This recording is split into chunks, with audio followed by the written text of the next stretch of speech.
Well, good afternoon and welcome to the Oklahoma City Planning Commission. We're excited to have you all here today. Before we begin, I'm going to go over just a couple of housekeeping items. First, please take this opportunity to silence your cell phones at this time.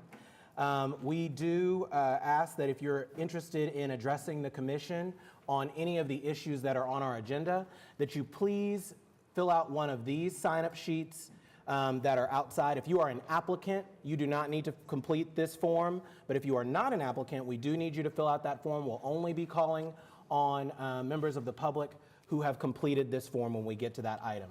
We do ask that you limit your comments to 5 minutes, and if you are here with perhaps your neighbors who share similar concerns with you, we'd ask that you consider having one person speak on behalf of all of the concerns that neighbors have, and I promise you we'll give you a little bit more flexibility if you do so. But we really want to make sure that we avoid hearing repetitious issues. So if your neighbor's concerned about drainage, for example, and you are too, we only need to hear from your neighbor. We don't need to hear that concern second. So if you would do us that favor by making sure that if you can at all consolidate your comments with one person who shared in the common interest, we would really appreciate that. In our meeting today, we follow the golden rule. We are dealing with very deeply personal issues regarding people's homes, regarding concerns about their homes, and there is nothing more personal than what happens in your home, in the safety and security of your home, and we understand that. But we do have an obligation to treat each other and the process with respect, and so we do ask that you respect the rules, respect the process, and respect each other throughout this meeting today. So we will begin with receiving the minutes from our previous meeting, and we're looking for a motion to receive those minutes. Mr. Chairman, I'll move to receive the meetings of the May 23rd, 2024 Planning Commission meeting. Commissioner Clare moves to receive the minutes from the May 23rd, 2024 Planning Commission meeting. That motion's been seconded by Commissioner Privet. Please cast your votes. And the motion passes. We're now in line for continuance requests, and we'll begin with uncontested requests. Excuse me, Chairman, for some reason it didn't let me vote. Uh-oh. It's showing me as, I don't know, either abstained or absent, I'm not sure which. Can we revote? Okay, again, the motion is to receive the minutes from the previous meeting. Who seconded? Privet.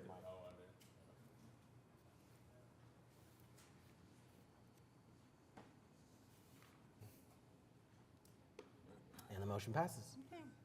And we are in line for uncontested continuance requests. We have several items. Item 26, case PUD 2006, defer to June 27th.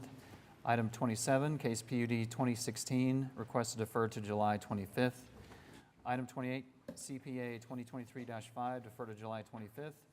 Item 29, case C7410, defer to October 24th. Item 26, case PC 10928, has been withdrawn. Excellent. Is there anyone here that was wishing to be heard on any of those items? We're looking for a motion to approve the uncontested requests. Mr. Chairman, I'll move to approve the uncontested continuance requests as read. Commissioner Clare moves to grant the uncontested continuance requests as read.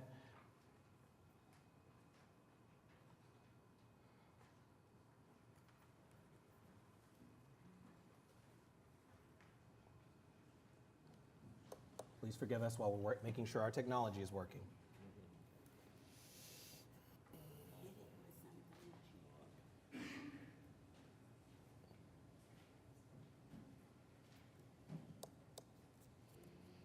My dad used to do this to me if it didn't work.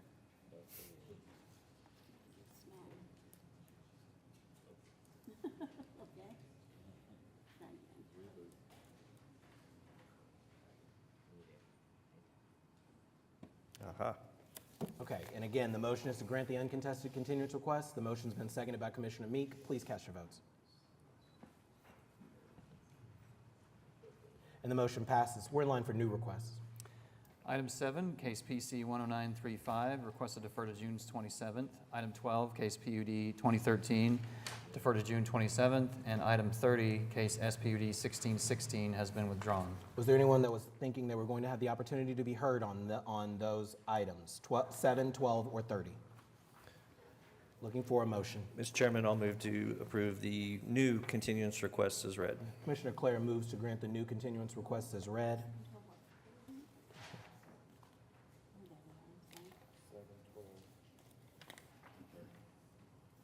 The motion seconded by Commissioner Newman. Please cast your votes.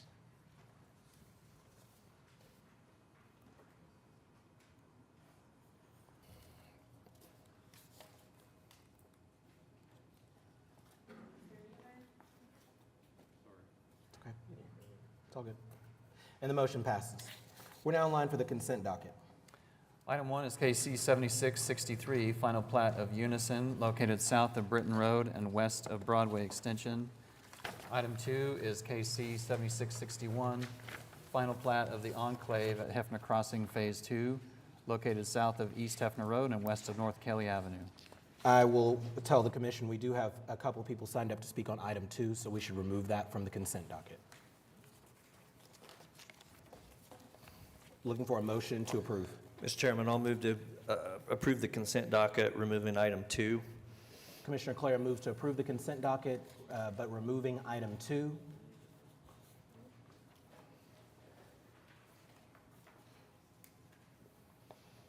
Motion's been seconded by Commissioner LaForge. Please cast your votes.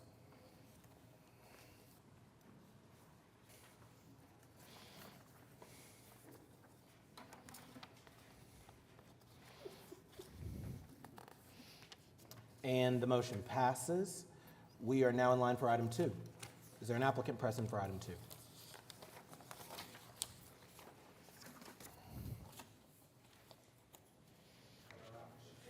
Crafton's Hall, 300 Point Parkway. Would you mind moving that microphone and then give us your name and address for the record? Christian Hagan with Crafton's Hall, 300 Point Parkway Boulevard. I'm here representing the developer for the Enclave at Hefner 2. It's a 113 lot subdivision going on 21 acres, and I'm here to answer any questions. Okay. Are there any questions from commissioners? Otherwise, we can hear from our neighbors. Okay. We're going to hear from our neighbors first. First, we'll begin with Fred Henderson. Mr. Henderson, you have 5 minutes to address the commission. Please give us your name and address for the record. I'm Fred Henderson. I live next door to this development. It's 7 houses backing up to my property, and I've got some questions. Lincoln Boulevard comes up through there. It dead ends before it gets to there. Okay. I want to know what they're doing about that. Will they stay east of the Lincoln Boulevard? It appears so based on the site map, but at the conclusion of hearing from both you and another person who signed up to speak, we'll allow the applicant the chance to answer your question. And what about the trees along the west side of their property? Okay. I've got pictures here you can look at.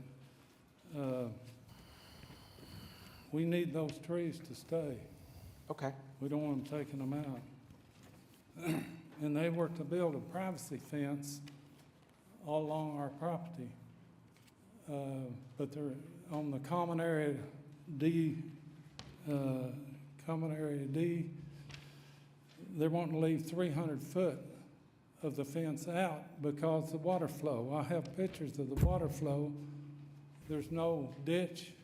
It's just runoff gently. There's no washing out or nothing. And we need them to fence that as well to keep the common area separate from our property. I believe fencing's required. I'll turn to staff on that. I believe fencing's required, Okay. right? Screening between this property, this addition, and the adjacent properties, correct? And we need the electricity. I know surveyors are out there for OG&E. Are they going to put it underground, or are they going overhead with it? That We want it underground. we won't be able to dictate that through the Planning Commission's plat. So No, that's going to be an OG&E deal. I need to talk to whoever's in charge of that Okay. project with Hefner Crossing too, if I could meet with them. But I can show you I can show you where I live, and there's where they're building. And there's what the drainage looks like right there.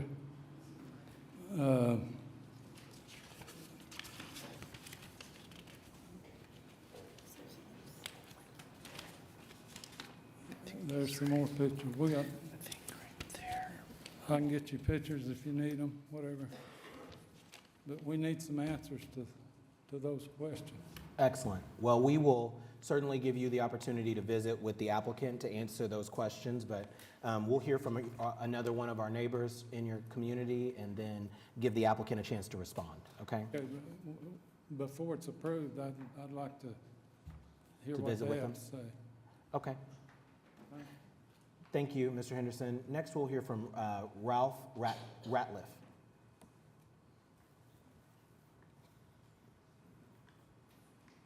Please give us your name and address for the record, Mr. Ratliff, and you have 5 minutes to address the commission.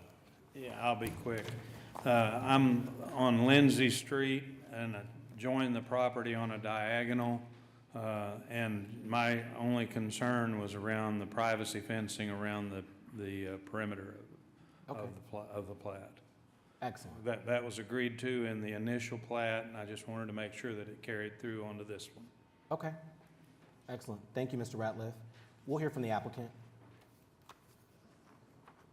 Could you tell us about the fencing that you all are planning to include and as well as the tree preservation on the west side? We will fence according to the PUD, which will be behind all of the lots. And in terms of the trees, we always try to keep as many existing trees in as possible, but there's no guarantee that they would all Be remain. able to be preserved? Exactly. Okay, this is what I'm going to recommend. If the commission is good with it, let's go ahead and allow them to go out into the hallway and discuss this project, and let's just come back and vote on it after you all have concluded your discussion. We can just pull it back when you all come back in. How about that? That's fine, I do. I have a question. I want to just make sure I'm clear. You guys talk about the fencing, because what I heard the applicant say is the fencing is included behind all residential lots. And what I understand is that there's no fencing across the back of the west Common side of area. the common area, which abuts this gentleman's property, so. Let's clarify that. So if you all don't mind, just take a few minutes, go out. As soon as when you're finished, we'll just bring this item back up and continue the discussion if the commission's okay with that. Okay, Perfect. thank you. We're going to move on to item 3. Item 3 is case CE 1123, application by Pivot Incorporated to close a portion of the north-south utility easement and right-of-way of North Walnut Avenue, north of Northeast 52nd Street and east of North Oklahoma Avenue. Thank you. Paul LaFever, 522 Cold Card, representing the applicant. With me today are Jennifer Goodrich, President and CEO of Pivot, and Stefan Smith, who's the Director of Facilities there. I think as many of you know, Pivot is a not-for-profit entity that provides an extensive range of services for homeless youth. Now, I'm happy to go into any detail further about who Pivot is or if you have questions of their services, but with respect to this application, we're seeking approval of an ordinance to close to public use portions of 2 street and utility easements, which will, if approved, will allow the installation of a security fence and gate along a portion of the west boundary of the Pivot property. This is where many of the tiny homes that are provided to homeless youth 18 years and older. And I can go into a lot more detail on that if you wish. The staff report in this matter recommends approval a single technical exception is acceptable to the applicant. And we're here to answer any questions you may have regarding Pivot or this application. Thank you. Thank you, Paul. This is in Ward 7. I had a great meeting with Paul and the team at Pivot. They do outstanding work for our community, and I'm very excited about any effort that expands the great work that they're doing, and so I'm strongly in support and encourage the commission to do the same. There is no one signed up to speak, and I think we're looking for a motion. Mr. Chairman, I'll make a motion to approve, recommend approval of CE 1123. Commissioner Clare. Subject to the technical evaluation. Commissioner Clare moves to recommend approval of CE 1123 to City Council, subject to the technical evaluations as listed in the staff report.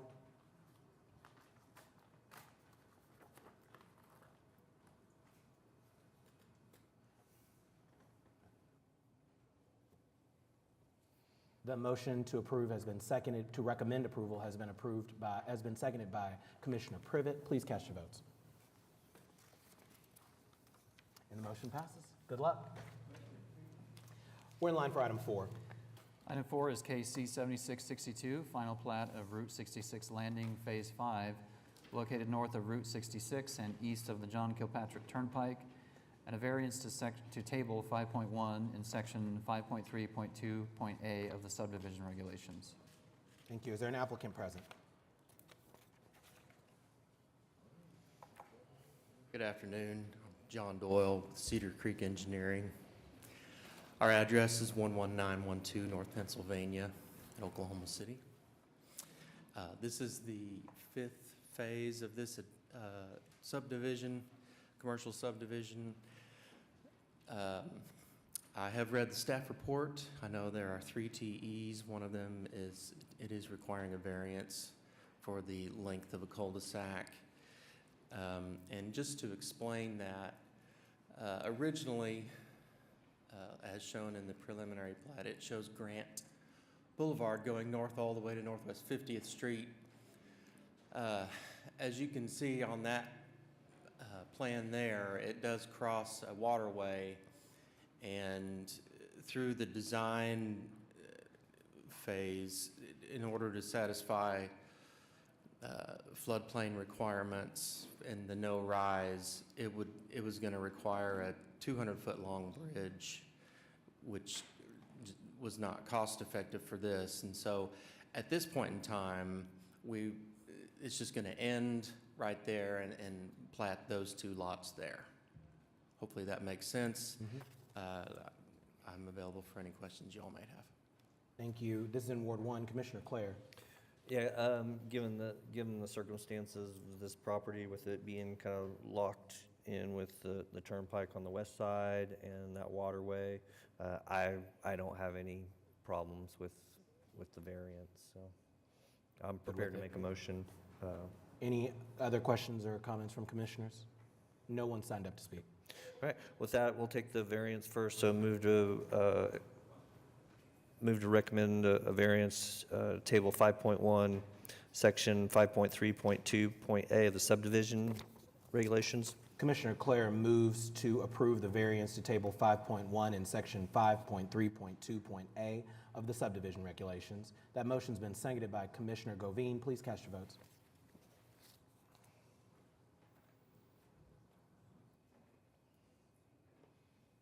And the motion passes. Commissioner Clare. Yeah, I'll move to approve item C-7662. Commissioner Clare moves to approve of C-7662, subject to the technical evaluations. That motion's been seconded by Commissioner Meek. Please cast your votes. And the motion passes. Good luck. Thank you. We're in line for item 5.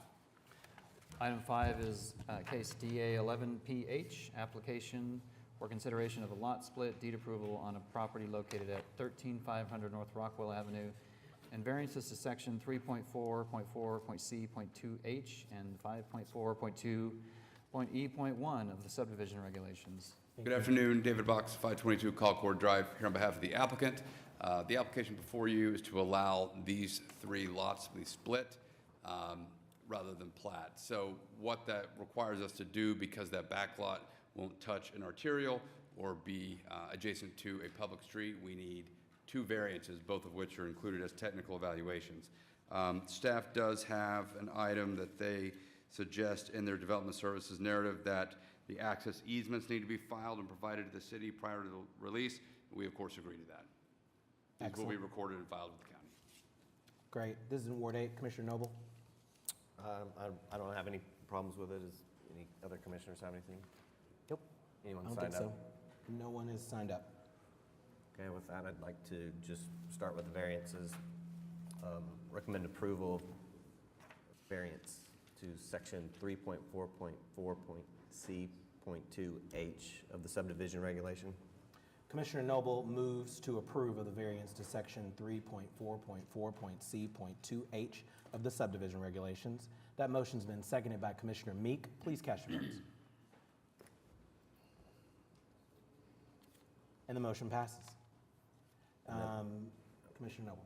Recommend approval of variance to section 5.4.2.E.1 of the subdivision regulation. Commissioner Noble moves to approve the variance to section 5.4.2.E.1 of the subdivision regulations. That motion's been seconded by Commissioner Govine. Please cast your votes. And the motion passes. Commissioner Noble. And then I'd like to recommend approval of DA 11PH, For clarity, is this subject to subject to the recommendation, or is technical, even though they both are, it- We're approving it, okay. Yeah. Just want to make sure. Commissioner Noble moves to approve of DA11PH, subject to the technical. subject to the technical evaluations. The motion's been seconded by Commissioner Meek. Please cast your votes.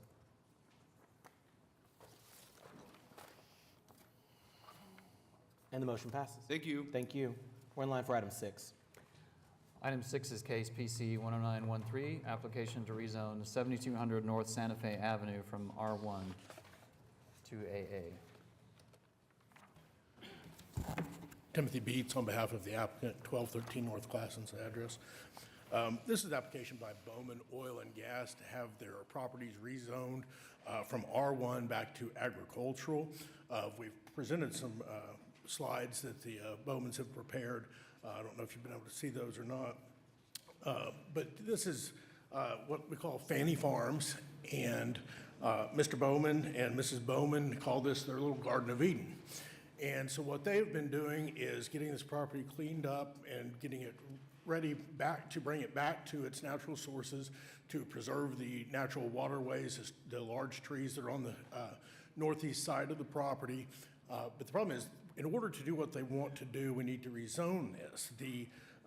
Mrs. Zhang is a trained physicist, and Mr. Bowman is a pharmacist by trade, and they're getting ready to change their careers and go into farming if we can get that done. What they want to do is they want to have many different aspects go on here on this property, catfish farm, beehive, natural wildflowers, farming for Asian vegetables, and we've got a section in here, if you'll turn back to, I think, page 4. Should be down a little further, market analysis. What we've done is we've gone through and we've looked at what is the best use of this property in the area. And what they want to do is change this and grow what's called Asian vegetables. And the reason being, the demand for Asian vegetables over the years is highly increasing. And unbeknownst to most, the quantity of Asian vegetables that are needed come from locally sourced sources. The Asian district on North Classen is a prime example. My clients have already been speaking with them, making contacts and connections in order to bring their produce there. They also want to have sheep. They want to have chickens and other things that wouldn't be normally allowed unless they can get this. Now, one of the biggest things, the different types of vegetables that they want to be presenting on page 5. There's bitter melon, loofah gourd, winograd bean, asparagus beans, and many others. The next page after that, we've talked about the sheep ranch and how this property is already set up to provide the necessary resources for this to kind of be a self-sustaining 10-acre plat, which would allow them to do all of these different things. The reason that we want to seek this as a rezone to agricultural is on page 8, because if there is a lot of grants, what we've done is we've set this up as a minority-owned business on behalf of Mrs. Zhang, and because of that, she's entitled to a lot of minority-run business grants that she can get. In addition to that, the grants are mostly are agricultural in nature, which require that this be zoned agricultural in order for us to get them. There's the National Young Farmers Coalition. The USDA program has many different grants. There's what's called SARE grants, which is Sustainable Agriculture Research and Education. And these are all different things that my clients are poised to, have begun processing for, and are going to apply for, but they need this designation in order to do that. Be happy to answer any questions you may have. Thank you. I think I recall from this discussion when we previously continued this item that we were hoping you would come back with a PUD. Why was that not done? Because when we looked into it, we need that agricultural designation for many of these different grants and things that they can apply for, because they are indeed agricultural grants, and so they have to have that to be able to qualify. But this zoning, a PUD could have an agricultural base that would allow you to address several of the concerns that we mentioned when you all came in before. Sure. Are you saying that the eligibility would be impacted even if this zoning, it's inclusive of agricultural zoning? The way that we're reading it, there's certain limitations and restrictions on what can be on that property. I can't find anything that specifically says it can't be, but the clear indication when reading them is this has to be agricultural property. Could staff respond to their regarding their recommendation and this idea of allowing the AA to go through versus the PUD? Our biggest concern is, so a PUD would allow us to craft the uses that they want.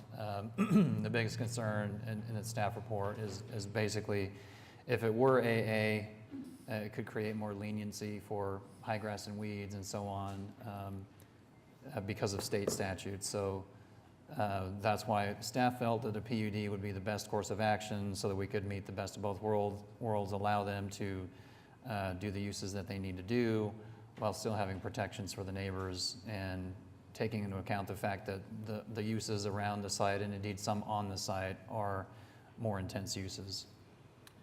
Any other comments from staff on this? I also, Mr. Beats, I think I recall one of the things we discussed is this is adjacent to industrial property.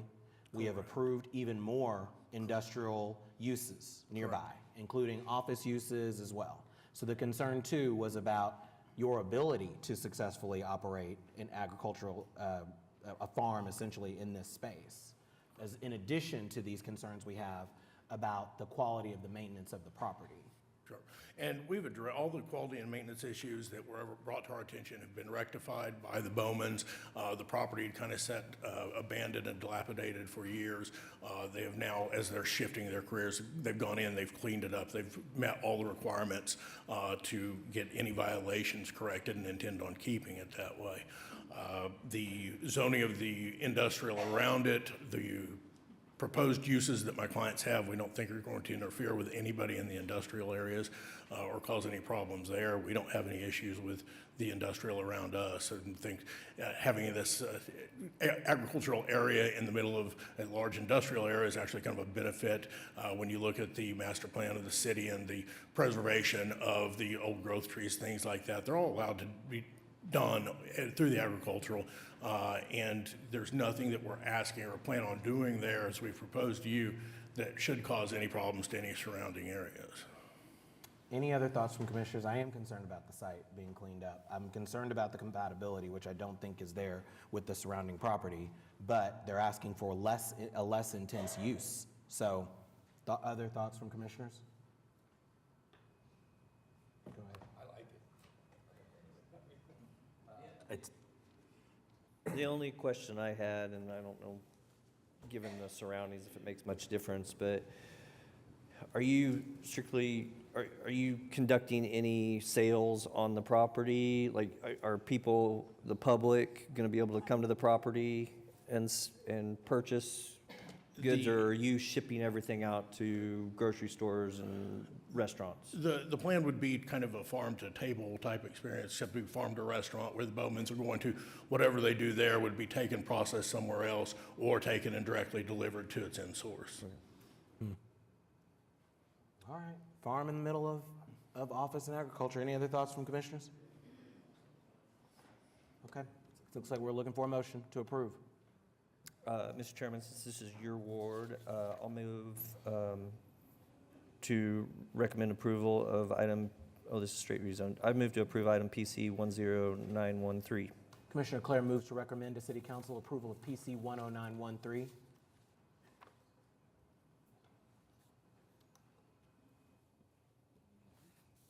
The motion's been seconded by Commissioner Govine. Please cast your votes.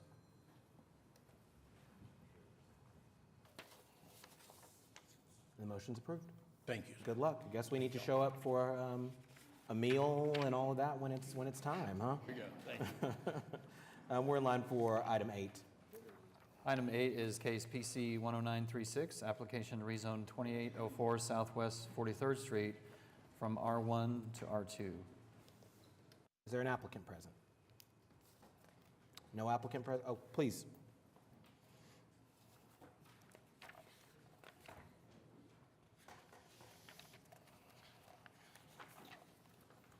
Please give us your name and address for the record and tell us about your project. Yeah, Monbury, 11701 Milano Road. Yeah, we're just seeking to see if we can get this rezoned to an R2. All right, this is in Ward 6. Commissioner Govine. Sure. Hello. I've reviewed the case. I mean, we're going from straight R1 to straight R2. Correct. Would allow, up to 4 duplexes. I don't have any concerns based on the location of a block off of May Avenue. I think it's a pretty densely commercially used area. Has a variety of housing stock, so I'm in support of the case, but would offer any other comments or questions from others before we... I feel the same as you. Okay, no protests? No protest. Well, there is one signed up. There is someone, okay, let's hear from them. Excellent. We'll hear from Larry Bredding.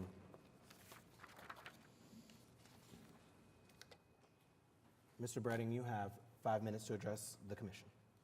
Yes, Larry Bredding, 2700 Southwest 121st Court. We own the property directly across the street from the development. And when the notification came out, it said duplex and development. I wasn't real sure what that meant, and development. So what I'm hearing today is there's 4 duplexes involved in the project. Is there any schematic of where parking, driving, access is going to be?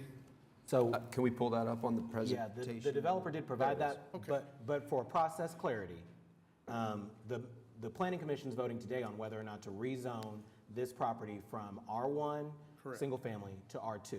So our ability to dictate, yes, this is a pretty picture, but essentially, we are just, if we were to approve this, They could it do would be anything. R2. Whatever the standards are of Whatever- R2 have whatever to they be wanted to followed. do. So it's not necessarily that we're approving this specific design. So is there any chance there would be more than 4 duplexes? in- But let's ask staff that question. With the bulk standards, I don't know. Or is that the maximum space available?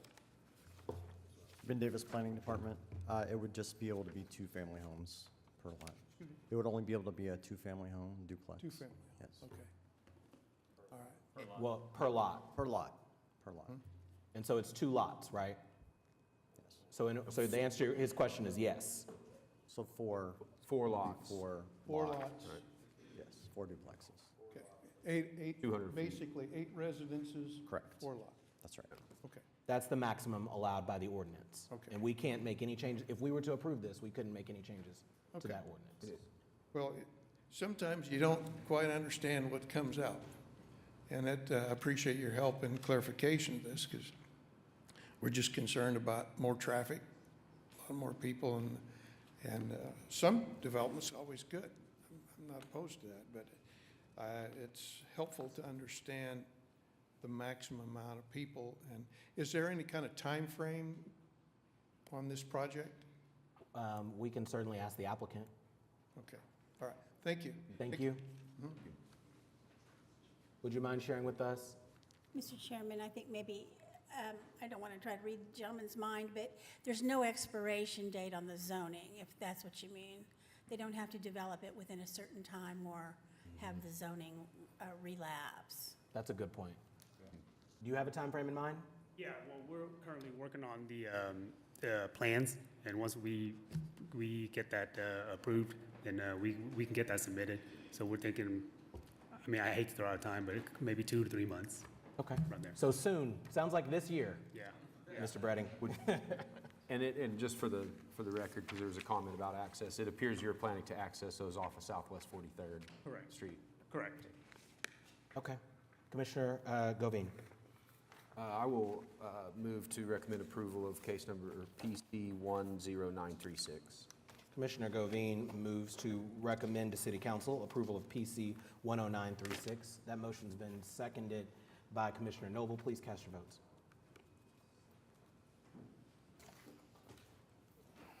And the motion passes. Good luck. Thank you. Let's go ahead and hear item 2.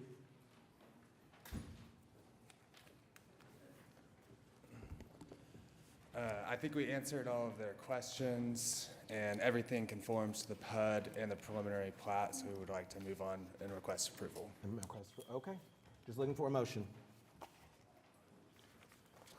Mr. Chairman, I'll move to approve item C7661, subject to technical evaluations. Commissioner Clare moves to approve of C7661.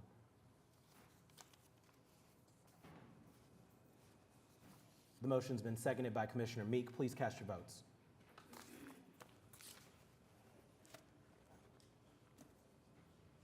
And the motion passes. Thank you. And thank you for that conversation with the neighbors. Appreciate that. We're in line for item 9. Item 9 is case PC 10937, application to rezone 212 Northwest 122nd Street from R1 and O1 to R2.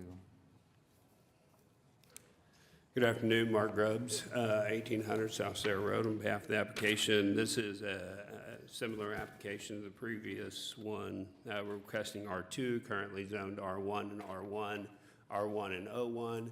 Immediately to the west was recently zoned R2 in 2022. There's some R1 and R2 scattered throughout the neighborhood to the south, and also surrounded with large industrial to the north and to the small industrial to the east. Staff recommends approval. We'd be happy to answer any questions. We ask for your approval. Thank you, Mark. We do have one person signed up to speak, and I'd like to hear from them. Let's start with Linda Finley.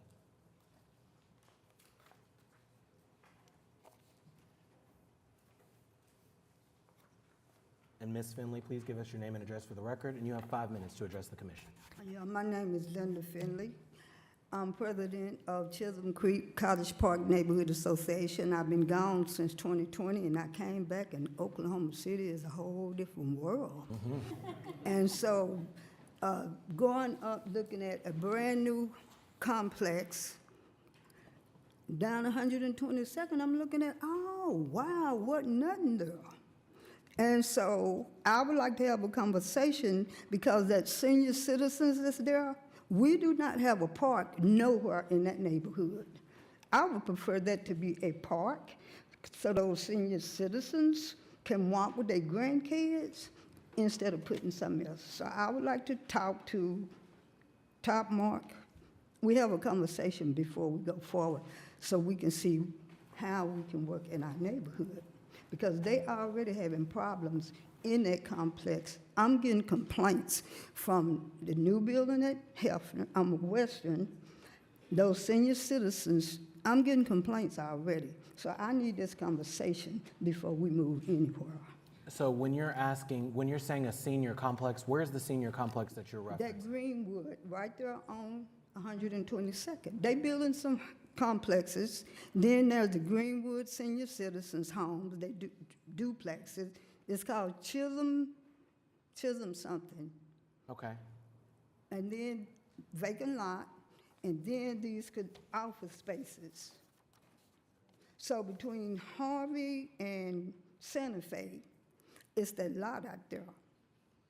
But the senior citizens and then Chisholm Village is right there. because they just put those senior homes since I've been gone. But I have some senior citizens over there complaining about stuff falling apart already. And so I need a conversation. Okay. Well, Ms. Finley, a couple of things. One, I share your concern about wanting more parks so that seniors in our community have a safe place to go. Unfortunately, the commission, no matter what we do, we could say no to this proposal right now, and we would not have the ability to require the property owner to turn that area into a park. So we have no authority whatsoever to make them make that a park, regardless of what the zoning is.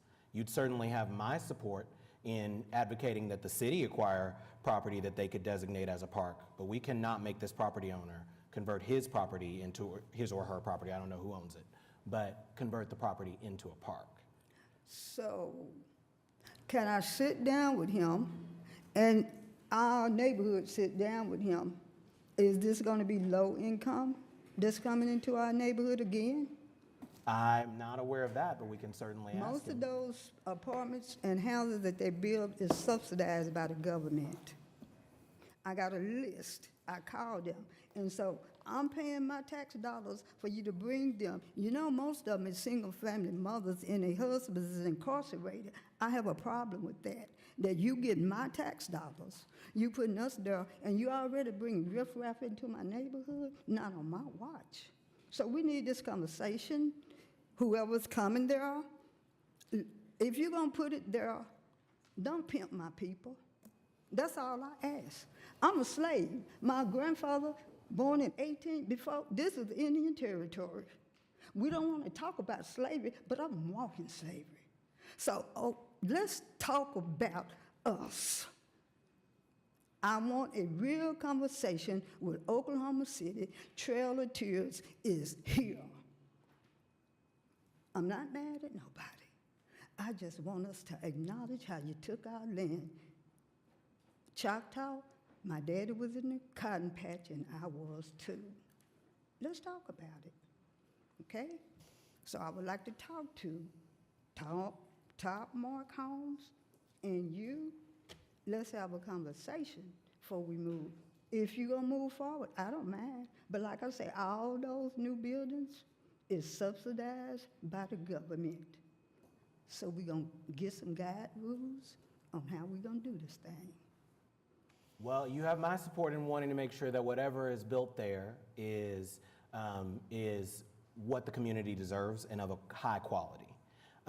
What the Planning Commission today is voting on is just whether or not we're going to allow them to be able to have the ability to build duplexes. That's the only thing that we get to vote on today. But I'm sure that the applicant is willing to visit with you, and I'm happy to visit with you. Okay. So why don't we do this? Why don't we can move this along to the city council, which won't happen for another 6 weeks. Okay. And so between that time and now, you have my commitment, and I'm sure you have Mark's commitment to visit with you. I agree. Okay? All right, thank you. Can I give you my phone number? I have a business card. I'm going to give it to the staff, and they can give it to you, okay? Okay. And then you can call me. Okay. Thank you, Ms. Finley. You're welcome. I think, anything else, Mark? That's the last person signed up to speak. I have nothing else but market rate, not low income. Okay. Thank you. Just looking for any questions, comments from commissioners? Otherwise, we're looking for a motion. Mr. Chairman, I'll make a motion to recommend approval of City Council of item PC 10937. Commissioner Claire moves to recommend to City Council approval of PC 10937. That motion's been seconded by Commissioner Meek. Please cast your votes. And the motion passes. Thank you, Ms. Finley, for coming down here, and I look forward to your phone call so we can visit. Thank you. We're in line for item 10. Item 10 is PUD 2001, application to rezone 1725 South Frisco Road from PUD 1833. Good afternoon, David Box, 522 Colcord Drive, here on behalf of the applicant. A bit of a unique application here. So what we're asking for is what is outlined in red. A few years ago, we came in on the balance of what you see here in the site plan and rezoned it in a PUD. And in that PUD, because it's urban future, and we don't have access to sewer and water, what we said was we cannot develop the parcel until such time that public water, public sewer have been extended. So we're coming back now in an effort to rezone the piece outlined in red, rezone it in a manner that would allow for commercial, larger commercial. We have commercial now, but we want to expand the commercial and then provide for multifamily behind. And in the same manner, we're asking that that provision be held over so that we cannot develop until such time that we have access to public water and public sewer. Our belief is that this is the more appropriate way to do it so that we don't come in and ask for multifamily after the single family has started to build out, so that this room isn't full of angry people saying, I bought and I knew I was next to single family and now they're wanting to put apartments. We think it's a better long-term planning strategy to come up with a comprehensive plan as to what this will be. We're happy to wait whatever period of time that is, 5, 10, 15, 20, 30 years. When water and sewer gets there, we now have a planned community where everybody, when they buy in, can look at the zoning and understand what's there. So we met with Commissioner Meek several times over the last couple of months. We've deferred this a few times. And one of his questions was reduce down the density. The PUD before you would limit density to 24 dwelling units an acre. I spoke with him before the meeting. He has asked that we reduce that down again. My client is agreeable to reducing the density to 20 dwelling units per acre. And then so that would be an additional TE, or I guess we could swap out TE2 rather than 8, just put 20. So we would say no to TE1, modify TE2, TE3 and 4 we are in agreement with, and I'm happy to answer any questions. Let's hear from staff quickly about their recommendation, even though they're saying we're going to wait until there's sewer and water. Is the basis of the denial recommendation on that? Ben Davis Planning Department, that recommendation was based on the fact that there's not water service or sewer service. The roads are still gravel, north and south of the site. The east and west road north of the site is a 2-lane paved road with no curbs, so just a lack of infrastructure. Is the reason? Yes. And let me add Please. another reason. There we go. Another reason was just the location of multifamily. There's no transit nearby. There's really not much of employment nearby. Multifamily is, preferred by the comprehensive plan to be kind of more in the core as much as possible, near employment centers and with transit nearby. So that factored into it as well. So in terms of multifamily being more appropriate in the core, Ward 8 is littered with multifamily projects. So my belief is that if this was urban low and didn't have the urban future overlay, that it would have been a recommendation for approval. We don't disagree that there's a lack of infrastructure. That's why, of course, we have deferred the development until the infrastructure is in place. It is worth noting what you see before you is what is already approved, including Track 2 allows for lots on 4,000 square feet with 40-foot in width. So that's a really dense single-family product that was approved with the same type of infrastructure that we have today. We understand that. We're willing to take the risk that we're waiting for a very long time. We just think that this is the more appropriate way to plan for that long-term future. Okay. This is in Ward 3. Commissioner Meek. Do we have anyone signed up to speak? We do not. Okay. Everyone lives out there. True. True.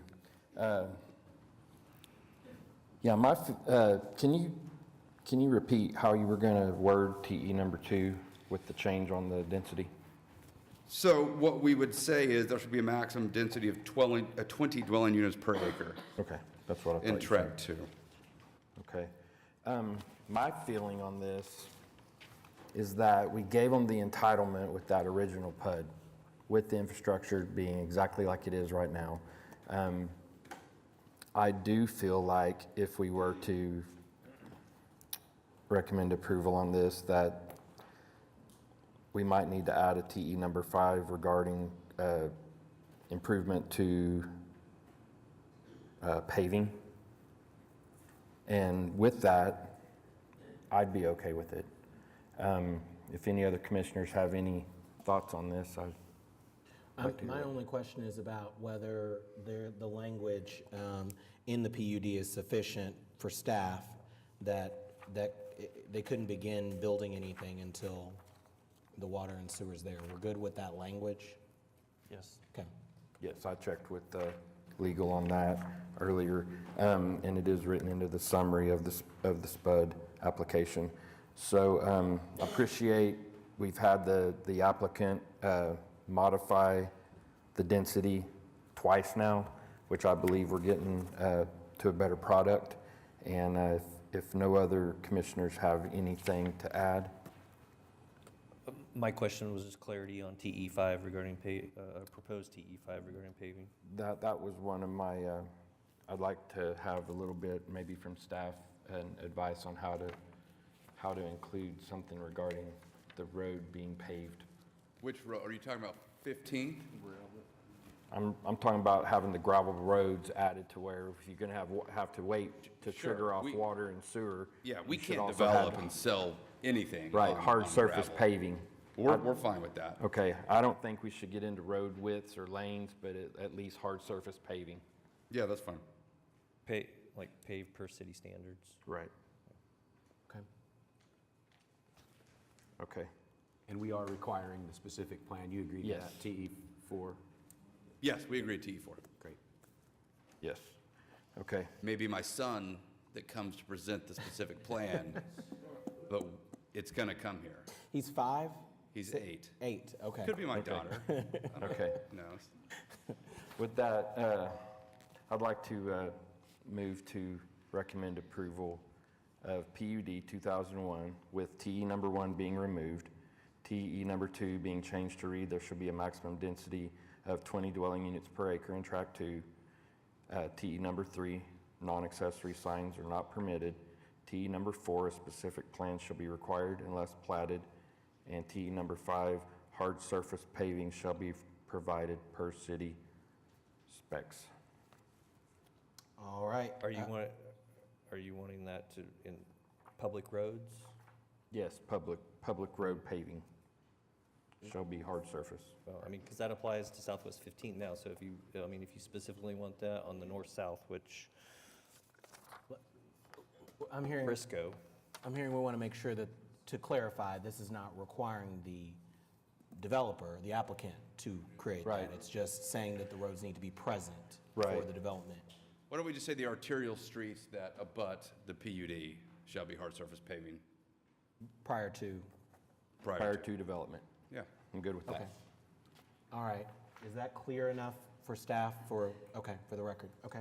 The motion from Commissioner Meek is to recommend to City Council approval of PUD 2001, subject to the amendments to the technical evaluations as read into the record. That motion's been seconded by Commissioner Govine. Please cast your votes.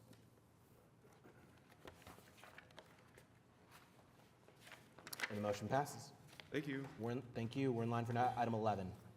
Item 11 is PUD 2012, application to rezone 7001 Northwest 150th Street from PUD 1654.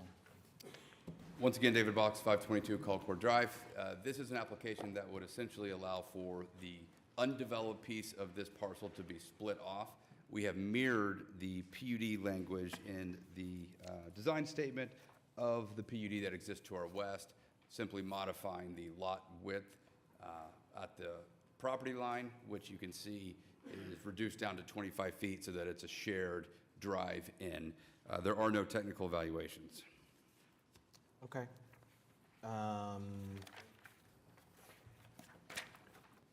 This is in Ward 8. Commissioner Noble.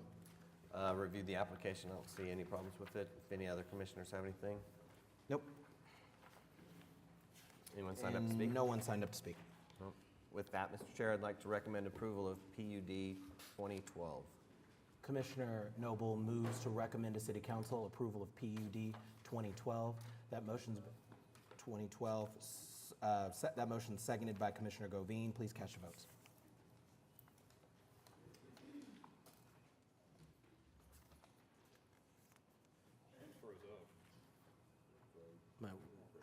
Can you refresh?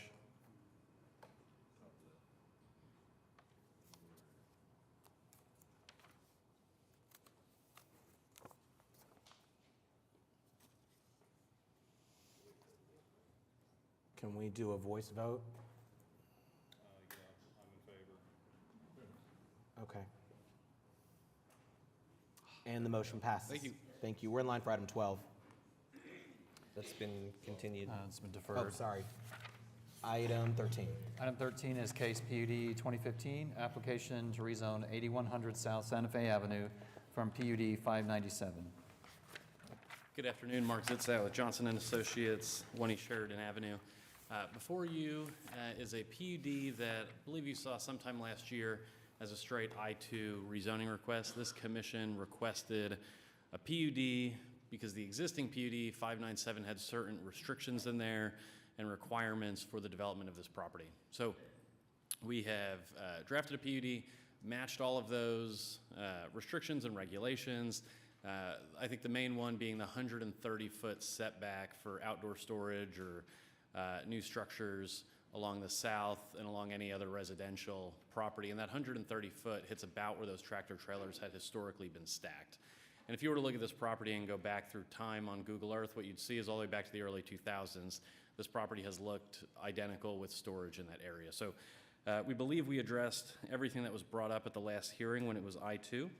We have one TE that we agree to, but I would ask just for a clerical modification to it. A TE1 says add section 9.19 sidewalk regulations.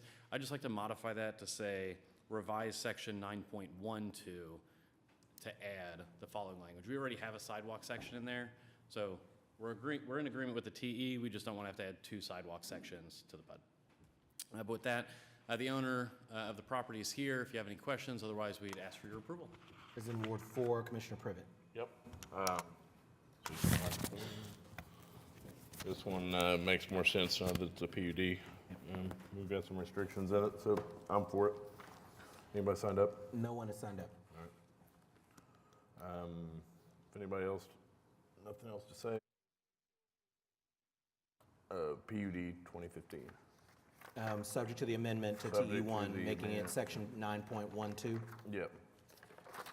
Commissioner Privet moves to recommend to City Council approval of PUD 2015, subject to the amendment to the technical evaluation as read into the record. Is there a second? Oh, it's been seconded by Commissioner LaForge. Please cast your votes.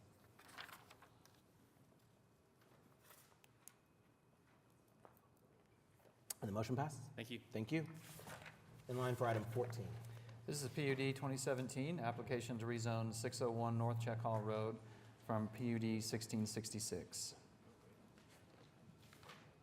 Good afternoon, Mark Grubbs, 1800 South Sarah Road, on behalf of the application.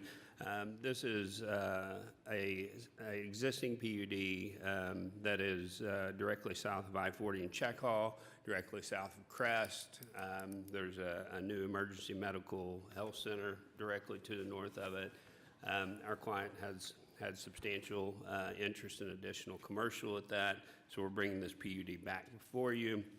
It lines up with the west line of Crest and the remainder of the commercial to the north as it is developed. And this area is expanding, has substantial traffic in the area to support the commercial. We agree with the TEs. Staff recommends approval. I'll be happy to answer any questions. We've maintained the existing setbacks in the existing PUD and things of that, any landscaping requirements, things of that nature. Okay.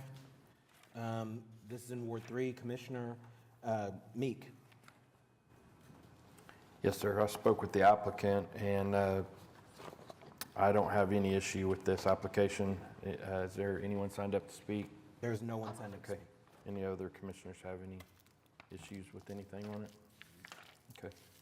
With that being said, I'd like to recommend approval, Mr. Chairman, of PUD 2017 with T number 1. Commissioner Meek moves to recommend to City Council approval of PUD 2017, subject to the technical evaluations. That motion's been seconded by Commissioner Newman. Please cast your votes.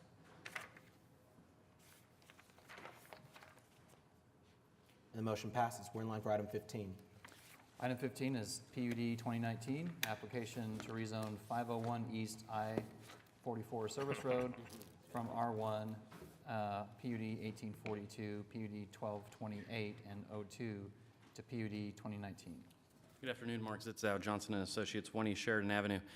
Before you, we think it's a pretty exciting project. If you're familiar with this area at all, you've probably driven down this stretch thousands of times and never known that there is a beautiful historic Spanish Mediterranean style home that is tucked right back behind the trees.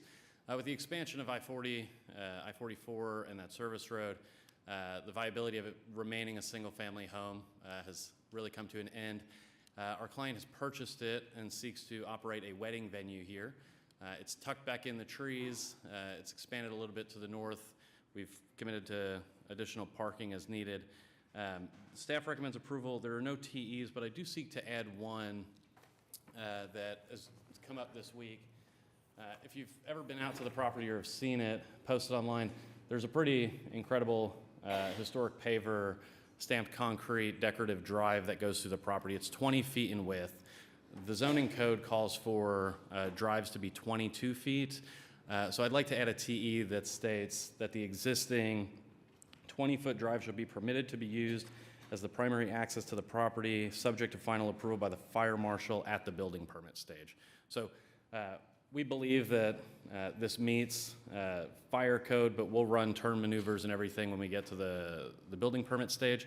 And if it doesn't, we can provide an alternative means of access on the property for fire. But you can see how it meanders through. We really don't want to have to rip that out and then take out trees that you can see are right off the edge of this drive. It'd cause more tree removal than we really want to do. Makes sense. Does staff have any comment about the TE? I apologize. I did run that by Mr. Davis earlier today and read him the TE, and he expressed no concern. Cool. I have met with the applicant. I support the project. My first concern was I have many family friends, and most importantly, my mother-in-law lives in the neighborhood just to the north, so I'm obviously very concerned. Right. But there is another development, PUD 1842, that's going to be between this property and that one, so I'm comforted that at least there'll be a significant buffer whenever that development occurs. So I'm in full support and would encourage the commission to do the same.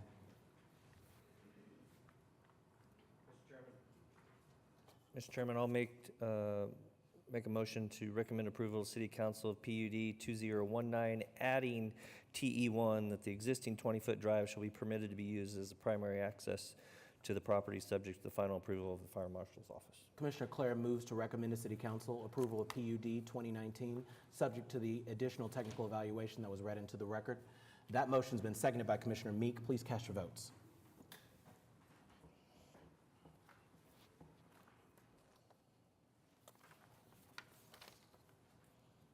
And the motion passes. Thank you. Thank you. We're in line for item 16. This is SPUD 1615, application to rezone 1443 Northwest 33rd Street from R1. Good afternoon, David Box. You may recall this item was on the docket 2 weeks ago. There was no formal protest that had come in, but there were several people that showed up, so we deferred it 2 weeks to try to make modifications, meet with the neighbors, and we were able to do that. We met with a few neighbors this week alongside Commissioner Powers, and we have modified the application. If you recall, when we came through the first time, that was the site plan, and we had 6 buildings. It's a duplex development, so 2 dwelling units per building. We have since modified the application to have a maximum of 4 buildings, which bought us a lot of rear yard setback, almost 40 feet in the rear yard.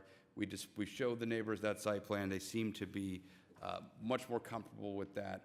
We're using the single access point. So there are a few TEs. On TE1, what we would ask to do is keep it as written, except modify it to state 60% lot coverage. So at the 60% lot coverage, we still exceed the open space requirement under the base zoning district, and then delete the last sentence of that TE. We agree to TE2. We agree to TE3. We would ask TE4 to be revised to reflect that the parking ratio shall be 1 space per dwelling unit plus an ADA space. We would then add a TE to prohibit flat roofs and second floor balconies, as well as an additional TE to require site-proof screening. The SPUD has been modified, submitted to Commissioner Powers and staff, but it's not in your packet. So in terms of TEs to be added, it would be no flat roofs or second floor balconies, and site-proof screening required. Happy to answer any questions. I think it was a very positive meeting. It seemed very favorable when we walked out of there. Thank you. And Commissioner Powers, there is one person signed up to speak, but please start off our conversation. Hear from whoever it is first. Okay. Sarah Butucci. And thank you for providing a pronunciation guide on this. That is very helpful. So I really appreciate that.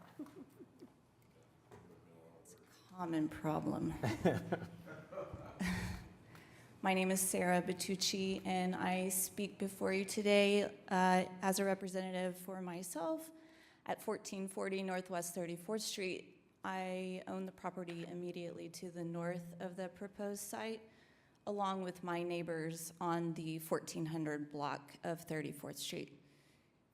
So, and thank you so much for your time today, and I want to thank Commissioner Powers for her time as well. We spoke at length as well as with the applicant and council, and I appreciate their time as well. As was stated, this historically was 2 single-family homes that have since been demolished that sit on 2 45-foot wide lots for a combination of 90 feet. And their proposed development is, and these lots are an interior lot. These are not on the corner of the block. These are on the interior of the block. Their proposed development is for 4 structures, 4 duplexes on these 2 lots, which basically quadruples the occupancy of what was originally there. My main concern and the main concern of my neighbors is 3 things. First of all, the drainage, that adding all of these structures along with non-permeable surfaces, concrete or asphalt or however they pave the parking and driveway, is going to create a lot of water runoff. And it will immediately impact my property, the property to the west of me, and on both sides of 33rd, in my opinion. And I'm concerned that these 4 additional roof lines, along with the concrete and 8 parking spaces, are going to create drainage that will not be manageable, which to me is my greatest concern. The second concern that I have is really tied with the third. So peaceful use of my property as well as the traffic. 33rd Street is a very busy street. If you look at the map you have posted on Classen Boulevard and 33rd Street, to the north and to the south are 2 restaurants, and they do not have adequate parking for their establishment. So on any given day, Cafe Cacao, which sits on the south side of 33rd Street, their patrons park along the street. And that is going to create additional traffic concerns for this particular development with this type of occupancy. 8 units assumes that there's only 8 vehicles, but I know as well as you that people depend on cars in the city, and I doubt very seriously that there's only going to be 8 occupants in these structures. So there's going to be additional, cars parked along the street, which is going to further increase the type of traffic flow, which creates, more opportunity for accidents and, whatever. But it's a noise issue too. This is a residential neighborhood. These are all single-family homes. And I also just want to state for the record that I am for density. I appreciate having density in our urban areas. I think we need to make sure that we have responsible density in our city, and we don't approve projects that exceed what is normal and customary for an interior lot. I think having 4 structures on 90 feet on this particular site with all of the parking and concrete exceeds what is reasonable for density in a residential area. And I would just strongly urge you to consider that before you move it to a vote for the council. Thank you. Thank you very much. I don't see Barry, but if he were here, I would ask him to give a great explanation on drainage concerns, but I will say this. Regardless of whether we approved this rezoning request or not, the city, our city public works department, there is a thorough review about drainage, and the standard is they are not allowed to, essentially they can't make it worse than what it currently is. So there is a specific review to account for the drainage concerns. So, and that's the city, that would happen, that's gonna happen regardless of how this property is developed. So I think that's important for you to know. Commissioner Powers. We did meet and discuss this at some length. I have spoken to Ms. Butucci also. And you know, I don't dismiss or discount her concerns. However, in view of our efforts to increase density in the core, you know, this has been reduced from 6 buildings at 12 units to 4 buildings at 8 units. Because of the way they're eliminating the 2 that are closest to the property to the north, there'll be a fairly large open space area there that will serve as a buffer from the residential properties to the north. I feel like there is so much public transit available along Classen Boulevard that maybe this would be a place where people who don't actually drive cars might live and be able to function. And Classen itself is a fairly, you know, walkable area when it comes to restaurants and services and that kind of thing. I mean, this is not an easy decision. She's absolutely right. This block of 33rd is very residential once you get past the commercial. And I did speak to staff a little bit about, you know, what our current code update considerations would be. This being a single block off of Classen, it really is appropriate for more density than if it were further removed from that very busy street and the services and the transportation that's available there. So as Mr. Box indicated, I did ask for a number of specific things, that there not be flat roofs, that there not be rooftop patios, that there not be balconies that overlook adjacent residential properties, that they maintain at least a single parking place per unit, which they had included in their original draft anyway. But, you know, in terms of allowing for there to be more open space and so forth, some of those have been eliminated. I'm okay with this. I think this might be a step in the right direction.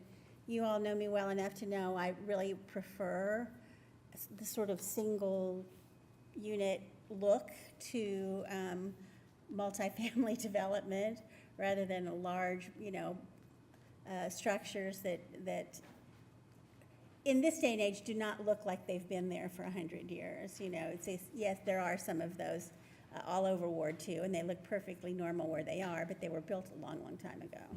If something like that were built here, an 8-unit or a 12-unit apartment block were built here, it wouldn't look like it belonged there, you know what I mean? So I would prefer this style of development over that, I think. So having said all that, I'm going to move approval. Subject to the technical evaluations, the Subject to amendments. technical evaluations. Okay. So do you want me to read it again? Please. Yeah. Okay, TE1 modified to have a maximum building coverage of 60%, deletion of the last sentence, 2 is good as written, 3 is good as written, 4 modified to be 1 parking space per dwelling unit plus an ADA space. TE5 would then be no flat roofs or second-story balconies. TE6 would then site-proof screening required. No rooftop patios. I said balcony, but patio, Well, balcony. no, but I mean. No those- rooftop patios is fine.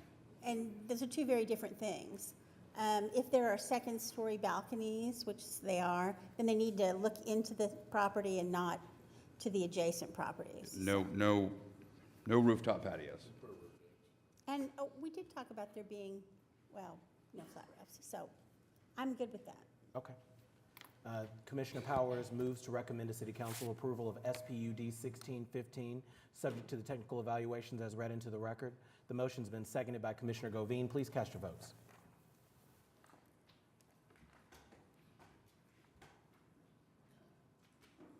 And the motion passes.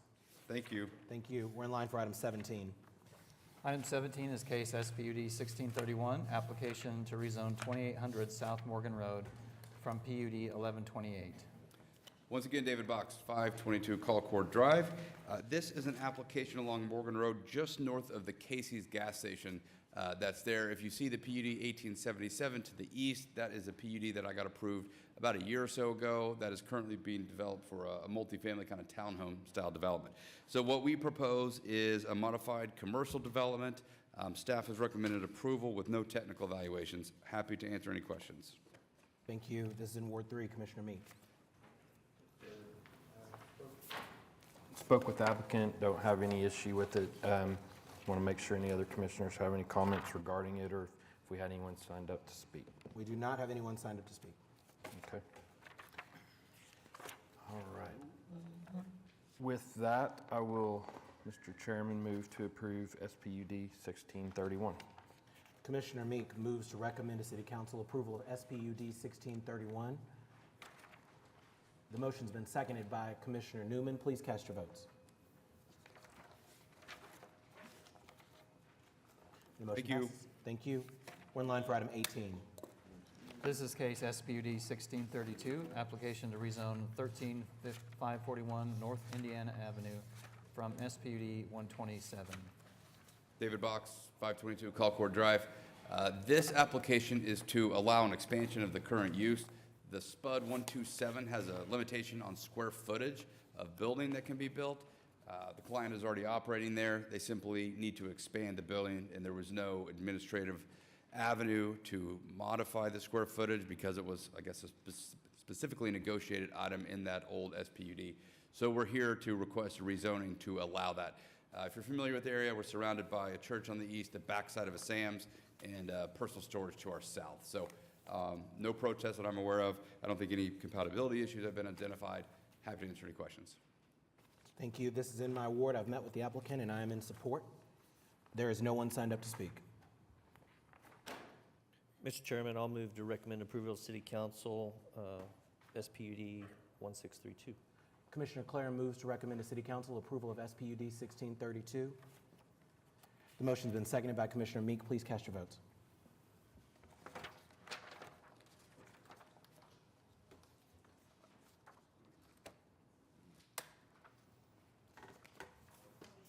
Grab it.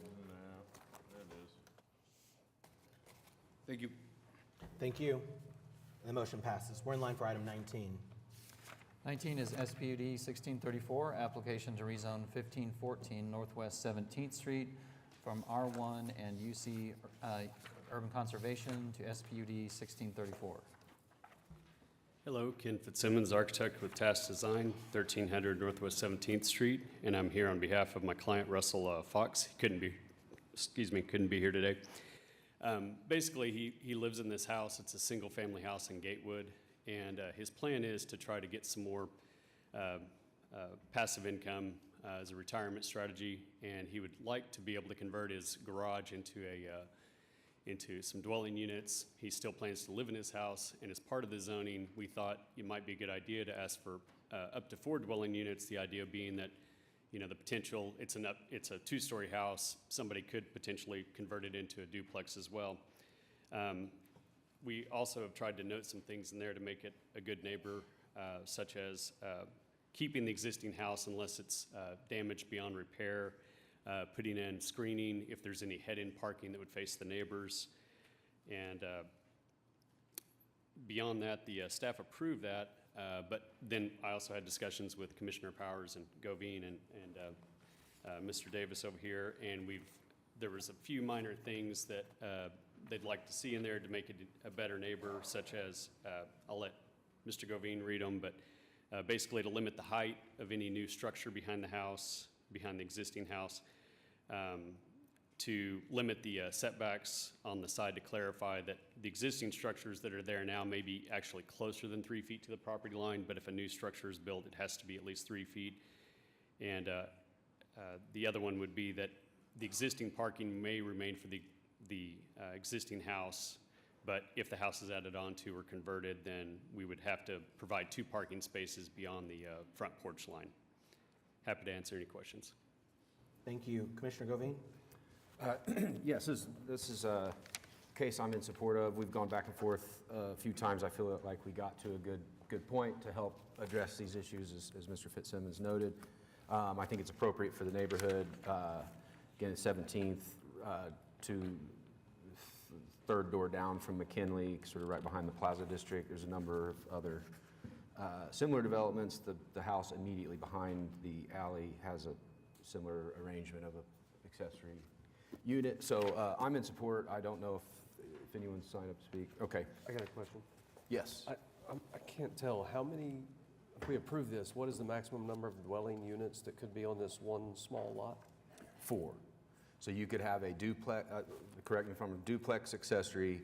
The existing R1 single-family home could be, in theory, converted to a duplex, as with this SPUD. Okay. If it wasn't that broad, I'd be in favor. That's too much for me, but okay. Okay. On one small lot. Okay. Other thoughts from commissioners, questions? I think I understand that for sure, the hesitation on putting this many units on this one lot. I do think that the unique nature of its location and proximity to the Plaza District is worth noting. And there have been a lot of creative attempts to build density in the area that I think have been pretty successful so far.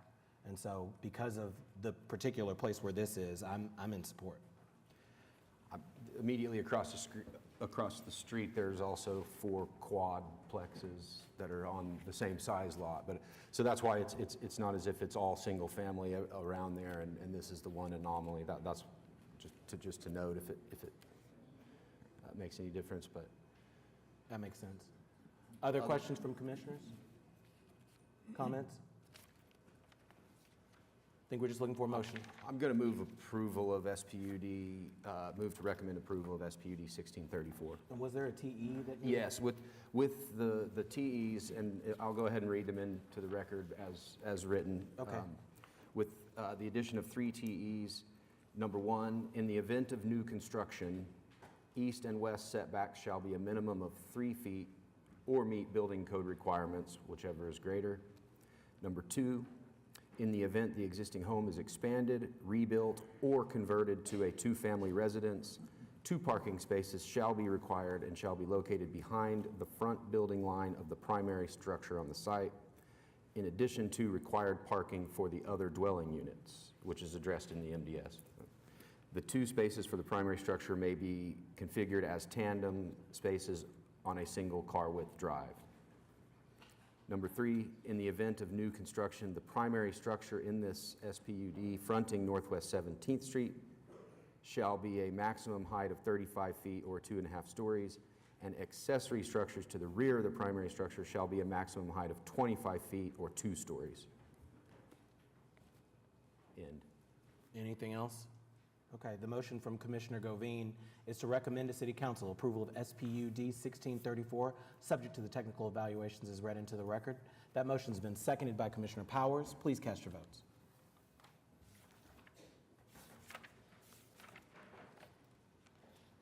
And the motion passes. We're now in line. Good luck. Thank you. We're in line for item 20. Item 20 is case SPUD 1635. Application to rezone 1800 Northwest 12th Street from R2 to SPUD 1635. Good afternoon, Mark Zitzel with Johnson and Associates. Address is 1 East Sheridan Avenue. Jared, if you could go to the site plan. Before you today is an application to seek what's become kind of the prototype for corner lots in the urban core of Oklahoma City. One more, I think it's the next one, thank you. And so what we're seeking here has been approved specifically in Class and 10 Pen at 16th and College. There was another one a month ago by this commission at 14th and Indiana, which is just 2 blocks north. So what we did on that application, because we had live-work units, was we put in some restrictions on the square footage and the drive locations. So with that one getting approved, we did a carbon copy of that SPUD for the client that owns this property, just 2 blocks south, filed it with the city, and we received red lines that ultimately became the TEs. When we received the red lines, we said, you know, you want building coverage, lot coverage. We modified our application to attempt to accommodate what they were after. And so their first TE, they're asking a maximum building coverage of 35%. In the original SPUD, we had 80. We reduced ours to 55, and then we added a lot coverage in there at 80%. They added another TE that requested that we have 4 dwelling units with 2 primary structures, so 2 duplexes on the corner lot instead of the 3 single-family homes. So I questioned where these TEs were coming from, because the last application just a month ago didn't have any of these TEs, and it's identical. The response was that this is likely the language that'll be in the new code. That new code hasn't gone through the public process, hasn't been adopted yet. Ultimately, we believe that the 3 single-family homes is compatible in 10 Pen as it's been approved probably close to half a dozen times, if not more. And so with that, what we're asking is that all 3 TEs be struck from the application, and that we'd ask for your approval. Thank you. Does staff want to respond to the difference in the recommendation? You don't have to. Ben Davis, Planning Department. He's correct. We are starting to test out items from the code update that we're working on, so. Okay. Yeah. Commissioner Govine? Okay. Well, another one that I am in support of. We've discussed this. I think that the 3 single-family product, it has been tested. It is a good product, and it fits in the neighborhood. So I actually think that's actually better than the 2 duplexes on this lot, in my opinion. I guess what I was going to lead is this might be a question for Mr. Zitzow. I'm certainly welcome other comments too, but would TE 1 and 2, you want to strike them, but what if we were to just revise the percentages to be what you're proposing, so that it's not just an open book?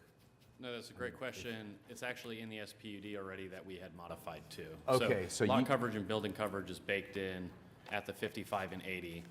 that we Okay, were so you have agreeing to. 80, okay. I had 75 written down here, but if you've run the numbers and you need the 80, that was from our past conversation on this, then that's where I wasn't sure if that had been flushed out. But if 55 and 80 is what you're asking for, and that's already capped in here, that's okay Apologies, with it's me. 55 and 75. 55 and 75. We were at 80. Okay, so you did reduce from where you were, so that's appreciated. And then, so I guess let's open it up to other commissioners or public. Comments or questions from commissioners? I'm comforted by the fact that we just approved this, so. Yeah, I mean, this same scenario exists 2 blocks away. I get that there's a new code coming, and they're starting to test out some of the things in that, but it's not in effect yet, and if it changes the applicant's product, then the applicant has the right not to agree with it. Agree with that. Commissioner LaForge? And this time is a corner lot as opposed to interior, and these are not possibly duplexes, right? So it's 3 buildings, 1 unit Single-family each, homes. 3, and on a corner lot. Seems appropriate to me as well. Better. Looking for a motion? I'll move to recommend approval of SPUD 1635. Commissioner, Striking. Sorry, strike, yeah, yeah. Striking TEs, TE 1, 2. Striking TE 1, 2, and 3, Three. as they're covered. Commissioner Govine moves to recommend to City Council approval of SPUD 1635, eliminating the technical evaluations. That motion's been seconded by Commissioner Meek. Please cast your votes.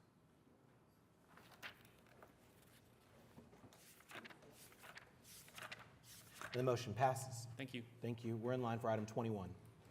This is SPUD 1636, application to rezone 11212 West Reno Avenue and 400 Point Parkway Boulevard from PUD 287.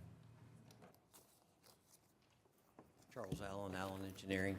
These are two sites in the West Point Parkway development, an old PUD. We're rezoning just really to redefine the uses. There are one building on each lot, roughly about 20,000 square feet. We are in agreement with the two TEs, which address sidewalk and drainage. Also want to point out that in the SPUD, we've got, fences, existing fences in the back. I think Commissioner Meek has got some language he wants to change, so I believe we'll add a TE for that. Also want to point out in the architectural section, we've asked to have garages on the back of these buildings. These are flex space buildings. A lot of different uses, but quite popular are the garage doors on the back to allow maybe a plumbing, mechanical, electrical business to be in there, keep their trucks out of the parking lot. So happy to answer any questions. This is in Ward 3, Commissioner Meek. Thank you, Chairman. I did speak with the applicant. I looked in on this, and stand by 1 second.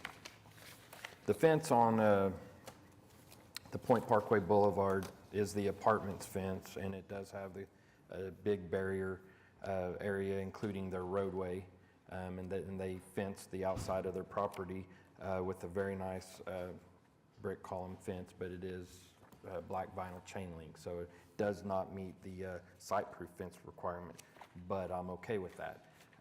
The other parcel on this SPUD does have a solid fence at the rear of the common area, so. 6-foot wood stockade. Yes, yes, sir. So there's no one signed up to speak, is there? Not on item 21, no. Okay, unless any other commissioners have anything to bring up regarding this, I am, and I believe what we spoke about was not really putting a TE on it. Correct me if I'm wrong. We were going to update item 6 on the design statement regarding it to read that no site-proof screening shall be required when the existing fence is in place at the time of development. If existing fence is removed, then the site-proof fence shall be required. Okay. And you're in agreement with that? We are. Okay. With that being said, I'd like to move to approve SPUD 1636. Subject to the technical evaluations subject. and the amendment Yes. that's been read into the record. Commissioner Meek moves to recommend to City Council approval of SPUD 1636, subject to the technical evaluations and the additional technical evaluation as read into the record. That motion's been seconded by Commissioner Privet. Please cast your votes.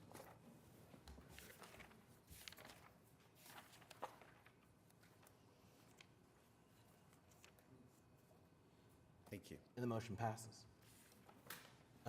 We are in line for item 22.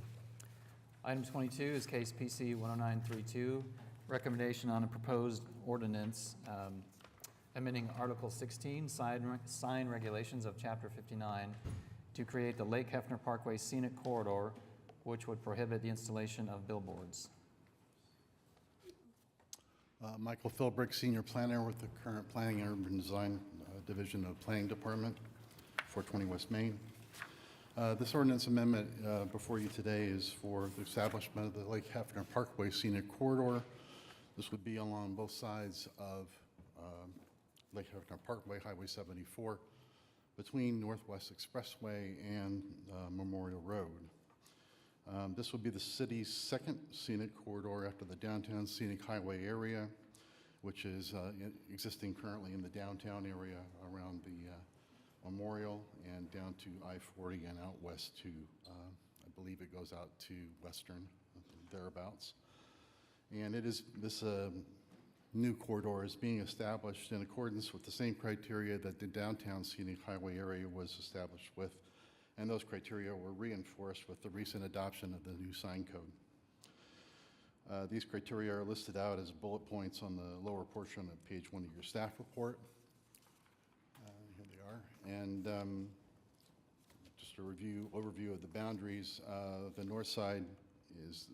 north boundary is the south side of Memorial Road, the eastbound lanes, just south of Kirkpatrick Turnpike. The west side is generally aligned with North Portland Avenue in combination with other streets and property lines as necessary to define the minimum area necessary for the Scenic Corridor. South end of the boundary is down at Northwest Expressway, and along the east side, we used also, again, various streets and property lines to define the boundary there. A map, there's the map, and then, so basically, the criteria for the establishment of the Scenic Corridor that I mentioned earlier we've received numerous pieces of public correspondence in support of the proposed ordinance amendment, and we've included these in your packet for your review. We did, however, receive one letter in opposition, and it's for a parcel in the extreme northwest quadrant of the boundary, the proposed boundary for the Scenic Corridor. You see it here in this exhibit. I have printed examples of this if you'd like to me to hand them out.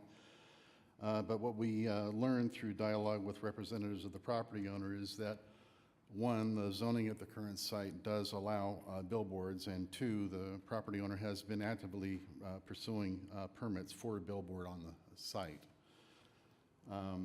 Those two facts combined with the fact that this site is visually not directly visible from Highway 74 due to the flyover ramp from northbound Hefner to eastbound 344 Kirkpatrick Turnpike. And because of that limited visibility, we have concurred with the applicant to delete that particular parcel from being included within the boundary of the proposed scenic corridor. Accordingly, we would ask that the commission consider our recommendation for support or approval to the city council with the change of the boundary as shown in this exhibit here before you. And I'm prepared to respond to any questions that the commission may have. Do we need to make any, is that a TE or something? Or is that already represented in the resolution as presented? We would modify the legal description that's going into the ordinance amendment to eliminate that particular parcel. So how do we make sure we're okay. So in the motion to recommend approval, likely, we need to decide whether or not to include that parcel. Questions from commissioners? Commissioner Govine, you look like you're thinking about it. I had a Mr. Philbrick, I was just curious on this map of, on the west side, north of the lake, it juts in pretty far. Is that the soccer fields and the kind of water treatment area? Yes, those are on the soccer fields, and that's just happens to be the nearest property line we could use to tie the boundary down. So we had another thing to tie it to that was closer to the highway, we would have used that, but we didn't have anything else to use. So we do. I don't have a concern. I just wanted to know, basically. We do have one person signed up to speak as well. I'm sorry, I should have said that at the beginning. So do we want to hear from our neighbor? Excellent. Let's hear from Mike Pake.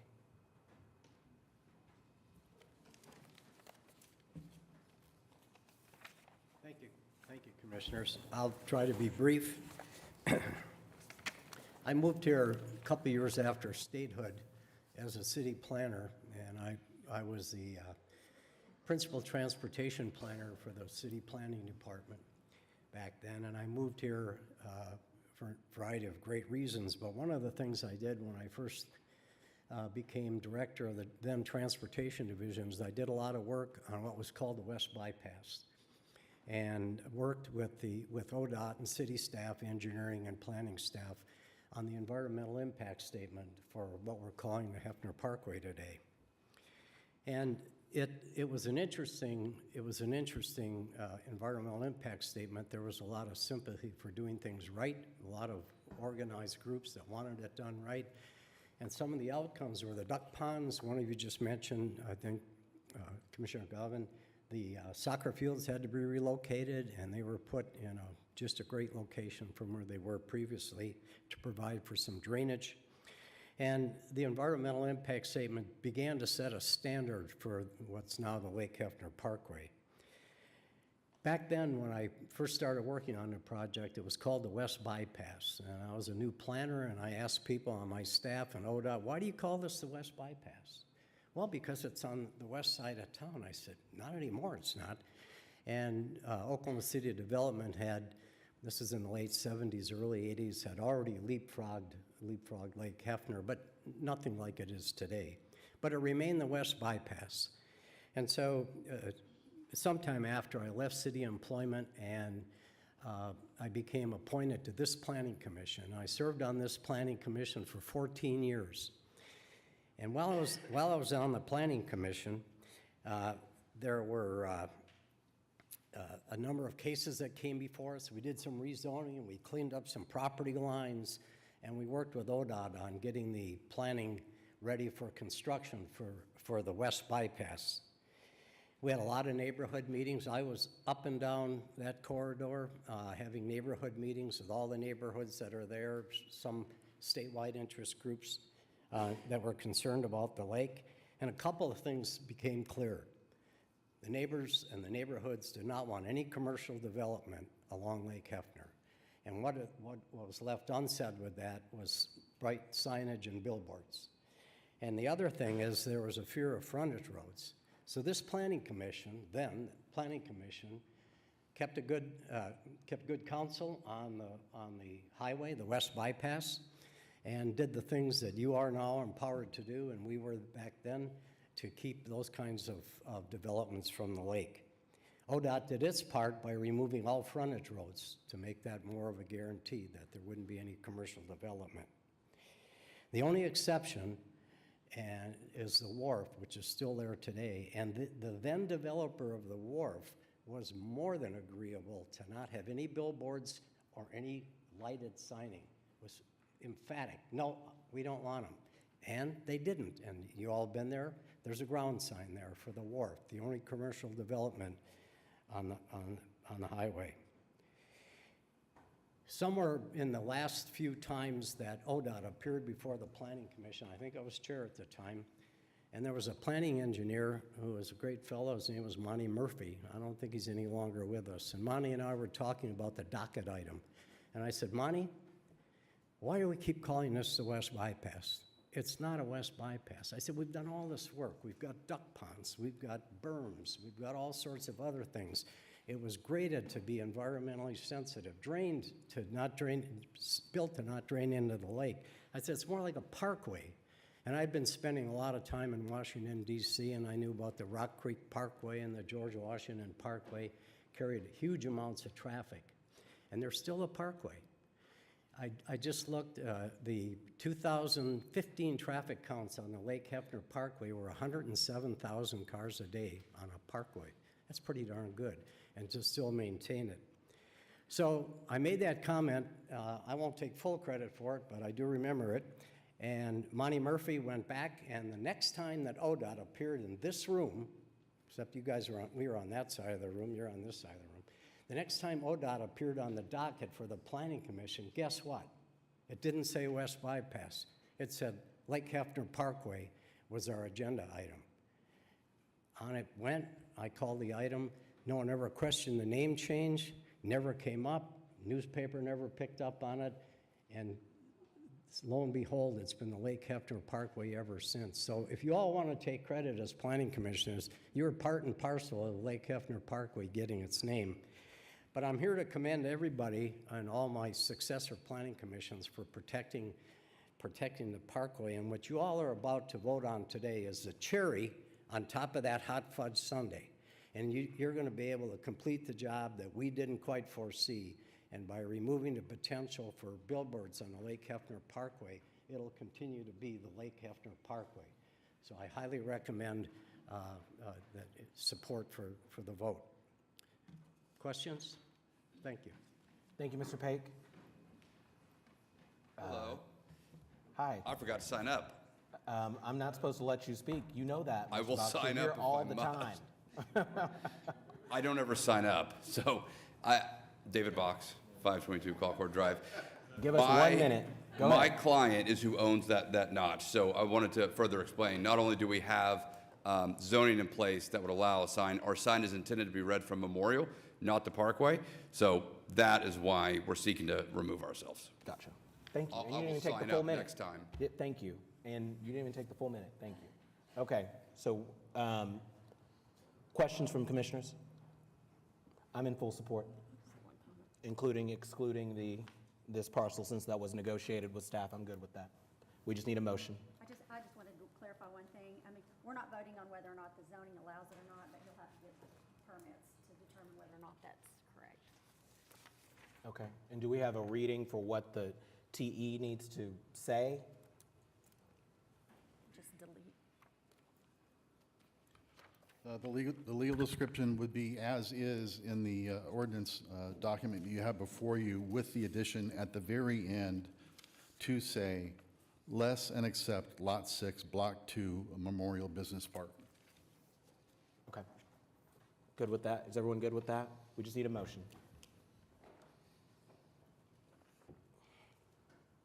Mr. Chairman, I'll move to recommend approval of City Council item PC 10932, subject to the technical evaluations and revising the legal description to say less and accept Lot 6, Block 2 of the Memorial Edition. Yes. Commissioner Claire moves to recommend approval of PC 10932, subject to the technical evaluations as read into the record. The motion's been seconded by Commissioner Meek. Please cast your votes. And the motion passes. We're now in line for item 23. Item 23 is a recommendation on a proposed ordinance amendment relating to the zoning and planning code to allow accessory dwellings as a conditional use in the NC, R1, R2, R3, and R4 districts within the urban medium land use topology area.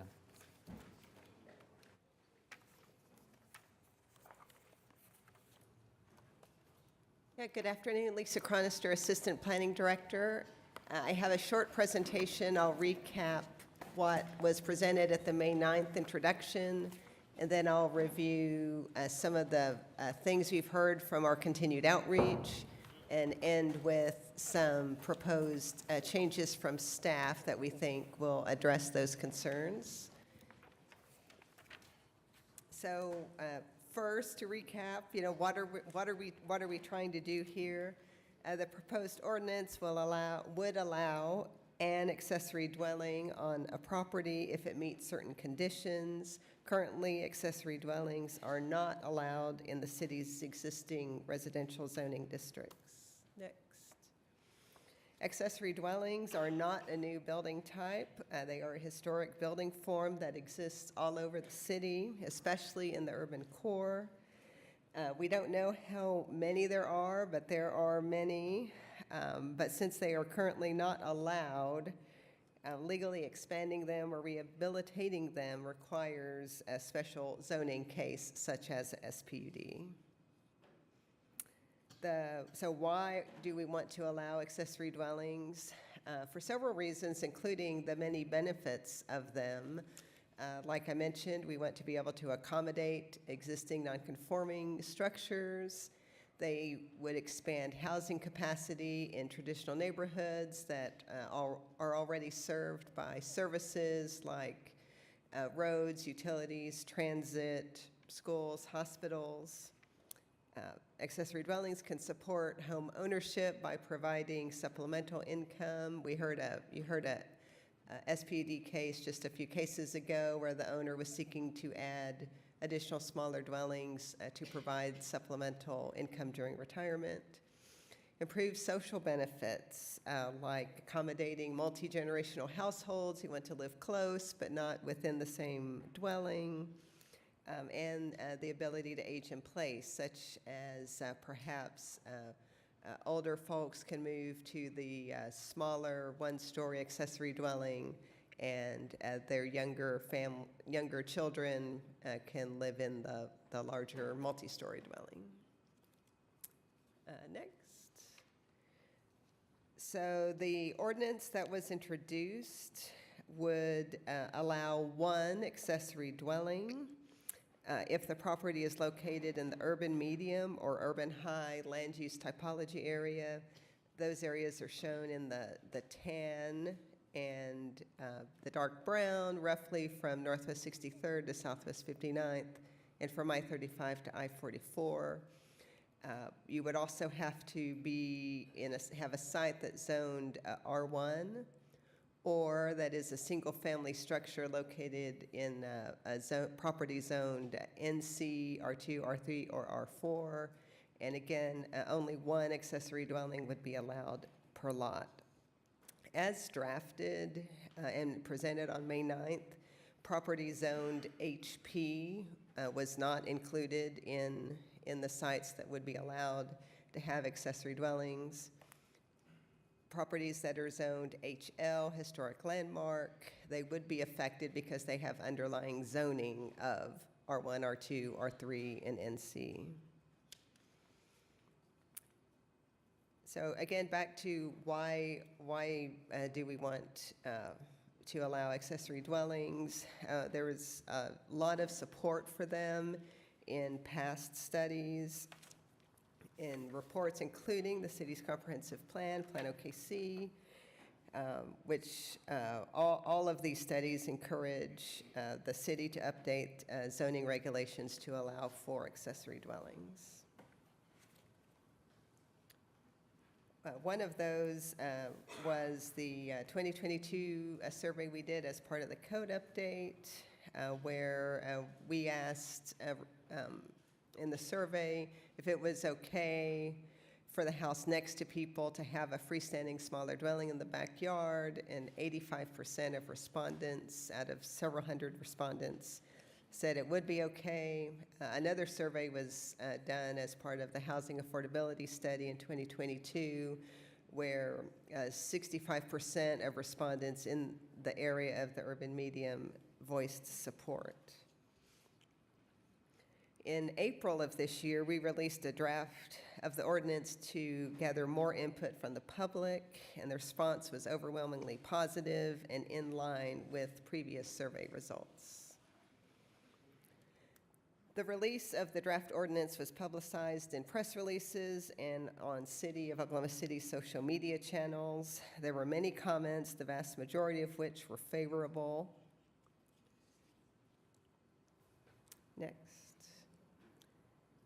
And prior to the release of the public comment draft in April, planning staff conducted a variety of outreach activities since 2021 as part of the overall code update project, in which accessory dwelling concepts were discussed, including focus groups with residents, developers, and architects, and all voiced strong support.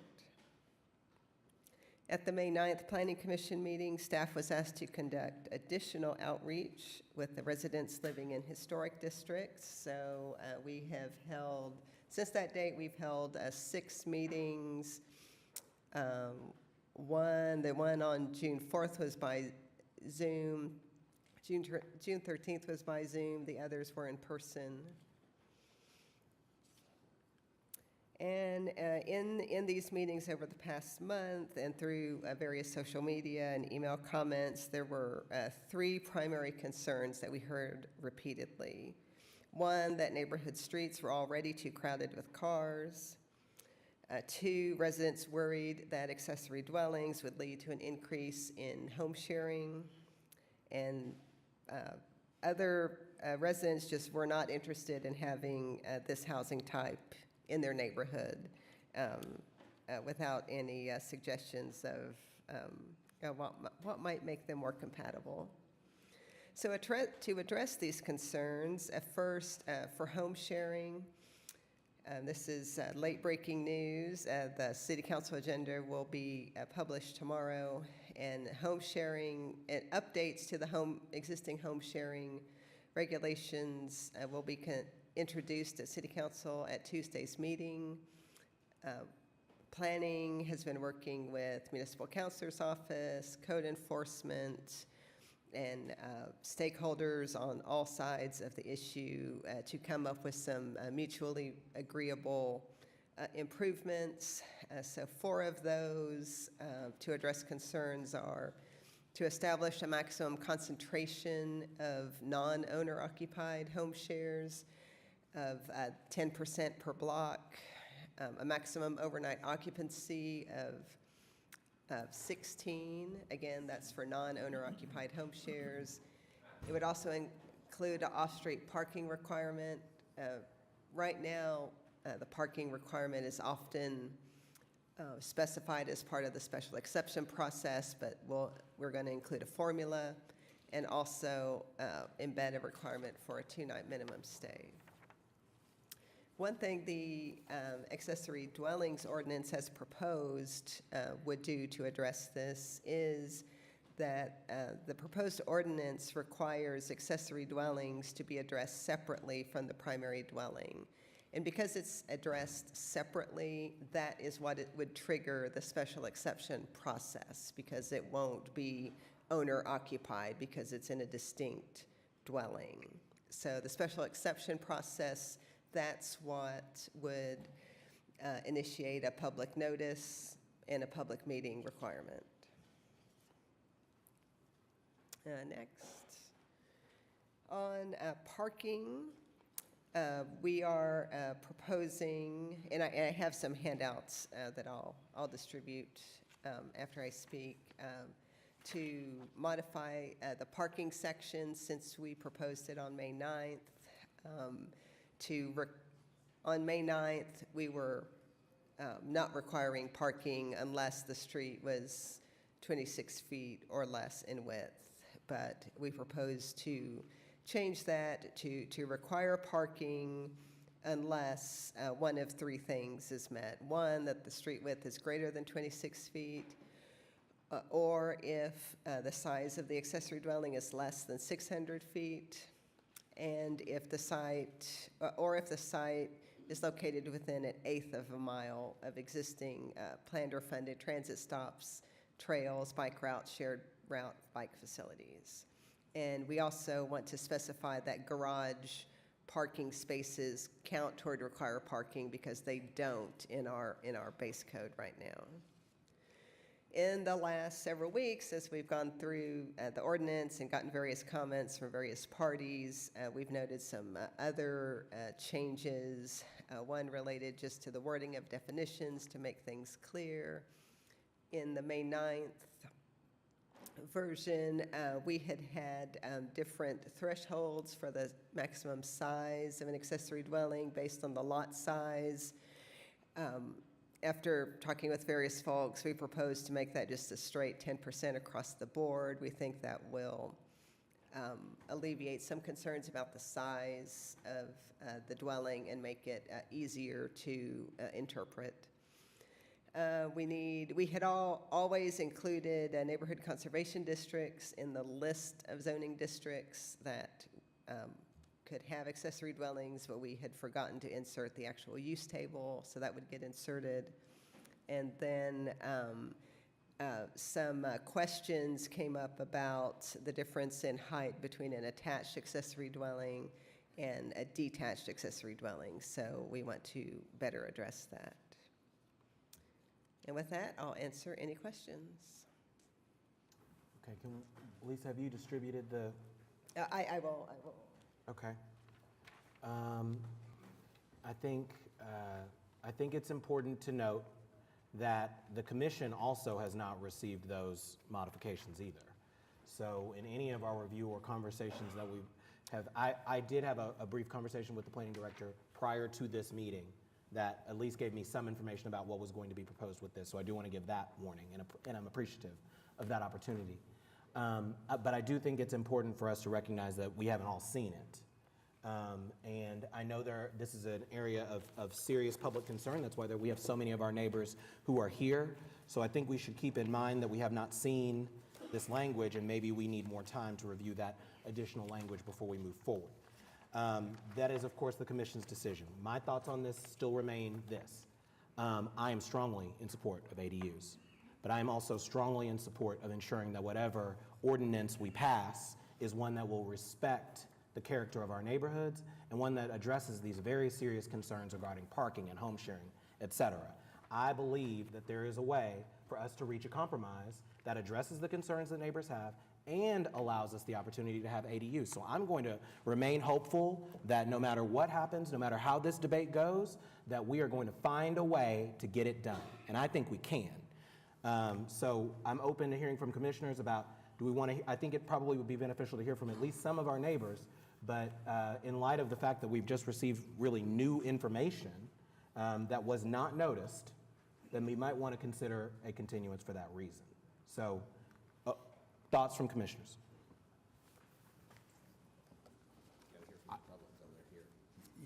Yeah, I think we should probably hear from the public so that we can take those considerations as we review this. But I also am in support of this, but I also am in support of a thorough public process, and that we need the time to look at these revisions and make sure that it's achieving the right things. As much as I'd love to get this done, it's important not to get it wrong out of the gates. Yeah. So some of the things, commissioners, you might think about as we're hearing this debate. One important thing is to consider HP neighborhoods are already exempted as drafted. There was a considerable conversation at our last meeting where we placed this for hearing regarding removal of the HL overlay residents from this ordinance. So that is one issue you're going to hear about. We're going to hear about parking. We're going to hear about home sharing. Those are all things for us to strongly consider as we are listening to our neighbors' concerns. So we will Chair, first, please. I'd like to ask Lisa some questions about Go ahead. hers. I want to make sure I understand. Yep. I saw you said you've clarified it's dwelling unit. That means this ADU, if approved, it can't be a duplex. It's just one. It's one unit. It could be detached or attached. Okay, but if it's not a duplex, at least I thought that was obvious. I think it would be worth. I have about 3 questions. Clarifying, because I've seen the comments come in already. Any other comparable cities where this has been a success? I've seen that several times. So do you or somebody else from the city have that to present in advance? What other cities There are are doing? other cities comparable cities where this has been a success. Yeah, I presented a slide last time. Give me 1 second. I think the question there may be, what success means, what it is we're trying to accomplish. The comments I've seen are as if the city has no response and they have no city to refer to, however you determine it. So I'd at least like to hear what cities we have as a comparison that are arguably a success. Real specifically, I think probably that was based on the meetings that we attended relative to whether it has produced more affordable housing. Right. Yeah, I would echo Commissioner Powers. Success. I don't know. Lots of our peer cities are allowing accessory dwellings. They're allowing them usually with some sort of size limit, either just a pure area limit or a percentage. Some require parking, some don't. Is anybody going to name the cities? Yeah. Oh, I'm sorry, I didn't see. Oh, sorry. Okay, there we go. Thank you. Okay, Got it. I Austin, didn't see it. Nashville, Minneapolis, San Antonio, Atlanta. But those are just a few. Okay. Those are a few. There are many, there are literally hundreds of cities that have accessory dwelling ordinances and have for, it's been around for decades. Okay. Cities of all sizes. In addition to these, we have information from other cities. Thinking Houston, for example, and talked to other planning directors from others. It's a best practice. It's something that again, Plan OKC called for. It was in our housing study. In terms of the success with affordability, it's one tool in the toolkit. So typically cities that adopt this have a modest amount of accessory dwellings. come into the city over time.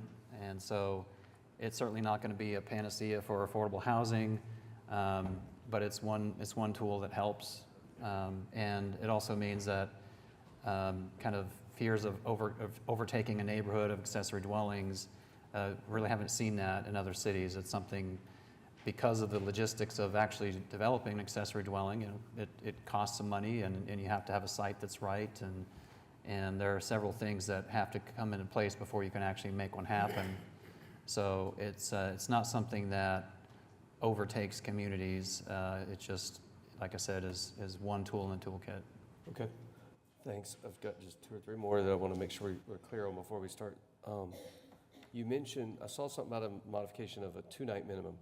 Am I understanding then that short-term rentals are allowed? We're just going to say as long as it's 2 nights, so it's still, to me, that's still short-term. It's not 9-month lease, it's not right, even yeah. a month lease.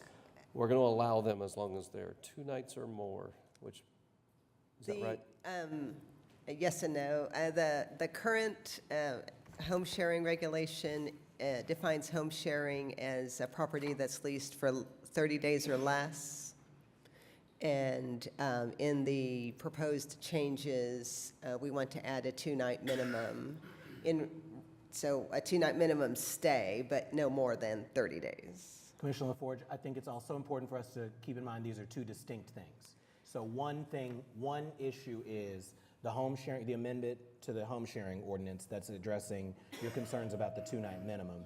And then separate completely from that is this ordinance regarding ADUs. So, but collectively, if this was approved and the home sharing is approved, we would be allowing accessory dwelling units to be rented for 2 nights. yes, yes, that is what it sounds like. I have not read the proposed ordinance, but just so you know, that's not what we're voting on today, though. Sure. Yeah, it wouldn't be automatic. They would have to apply for a special exception from Board of Adjustment. Which brings me to my next one. Did you say, but it can't exceed 10% per block? I don't understand what does that mean? 10%. Go ahead. The ordinance, and I want to make clear for everybody, so Lisa mentioned that it is going to be introduced at council. That is because 3 council members are sponsoring it, so it will come back to Planning Commission. It still has a long ways to go. So the public process will begin after the city council members introduce that, the sponsoring members. And as it's drafted, it says, they wanted to set a cap on the amount of home shares that would be in any given place in the city. So you would be limited, 10% of the units on any given block could be home shares. So that's the cap that is drafted as it currently sits. I guess just a little information how that would work. First come, first serve. If investors request approval first, they get it, but any... That's why it's a long time coming, because no one knows. Yeah, again, it's an entirely separate ordinance that'll come back to you to consider, to us, to this body to consider. Understood, but so I think one of the biggest concerns about the ADUs is the home sharing issue, and if we were to approve today, maybe we're going to continue it, we would be approving it by right, and currently home sharing would be allowed. Currently it could be for 1 night. It could be, so to me, that is one of the bigger objections. I think if these were long-term rentals. And it's not by right. You have to seek a license. The home sharing piece. Yeah. But you don't have to, but you do have by right to build it, and then once you build it, depending on what we do with the very closely related home sharing issue.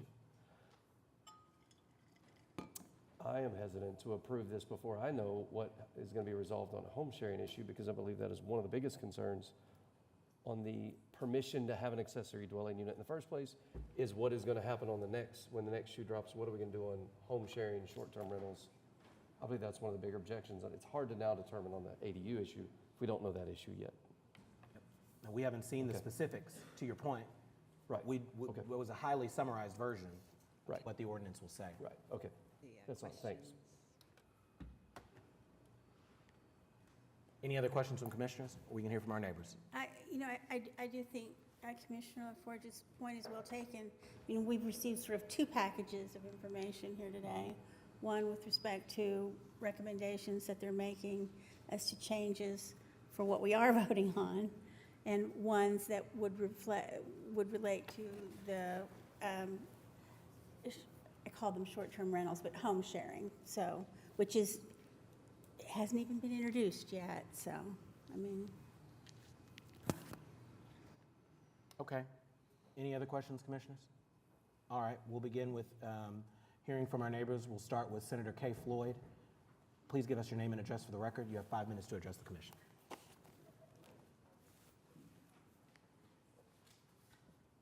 Thank you, Mr. Chairman. My name's Kay Floyd. My address is 2500 North Lincoln Avenue. Appreciate the commissioner's times. I am a current state senator representing Senate District 46, which is the Oklahoma City area. My district includes the communities of Jefferson Park, Paseo, pardon me, and Heritage Hills East. I represent 82,000 constituents. Not all of them contact me, though, just so you know. And I also have parts of Ward 2, 4, 6, and Ward 7 for Oklahoma City. It's been brought to my attention by numerous constituents in my Senate district that have serious concerns about the proposed amendments to Chapter 59 of the Oklahoma City Municipal Code, amending Article 2, Section 2150 at SEQI regarding accessory dwelling units.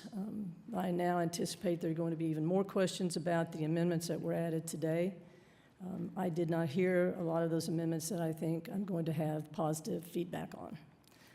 My constituents are very, very concerned with this issue. They're concerned with the speed in which it seems to be moving. There have been a lot of questions that have not been answered. It's been brought to my attention that, I have reviewed the history of the proposed amendments, have not had an opportunity, obviously, to see the new amendments. The issue regarding accessory dwellings has been a lengthy conversation, and I had a conversation with the Oklahoma City Association of Realtors. I have worked with the Realtors Association with various pieces of legislation over the 12 years I've been at the Capitol. So it was surprising to me that the association has been lobbying the city for these amendments while simultaneously excluding me from any conversation that they are having with my constituency. That's concerning. I've also came away from the conversation with the association realizing that further discussion is needed before this issue moves forward. And I think the fact that we're seeing brand new amendments today makes that even more critical. For example, the absence of language addressing Airbnbs has not been addressed, and the need for more public transit in order to accommodate those who would be residing in the ADUs must also be addressed. If you look at the proposed amendments, page 10 of those amendments talks about how many people can be in the living facilities. One or more people. There's no defined number on how many people can be in those dwellings. And you also look at, on page 12, the location of the dwellings in parcel. Parking is brought up in that and is a huge problem. It's been a high concern of my constituents. That's page 12, paragraph J.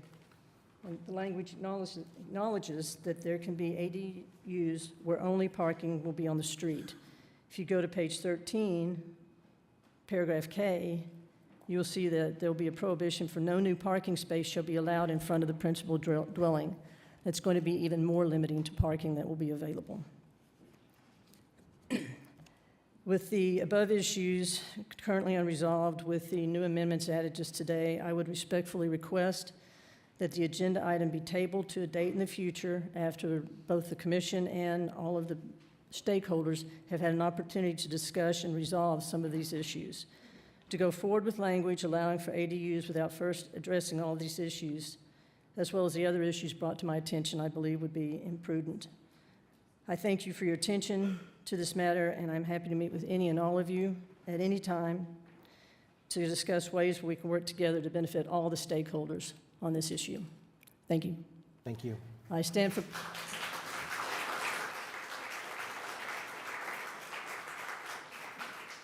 Mr. Chair, I'd stand for questions. My only question would be, Senator, if we are to continue this item, will you assist us in serving on whatever committee it is or group that we might put together to work towards putting together the ordinance? I would be honored to. Great. Thank you. Any other questions for Senator Floyd? Thank you, Senator. Thank you. Next, we'll hear from Marva Ellard.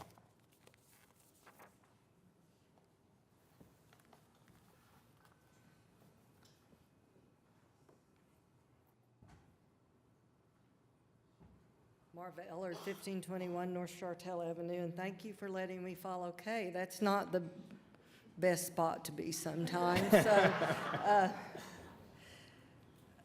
today I'm representing Historical Preservation, Inc., which you all would know by the name of Heritage Hills, and I've been asked by David Bigham, who is the president of Jefferson Park, to speak for Jefferson Park also.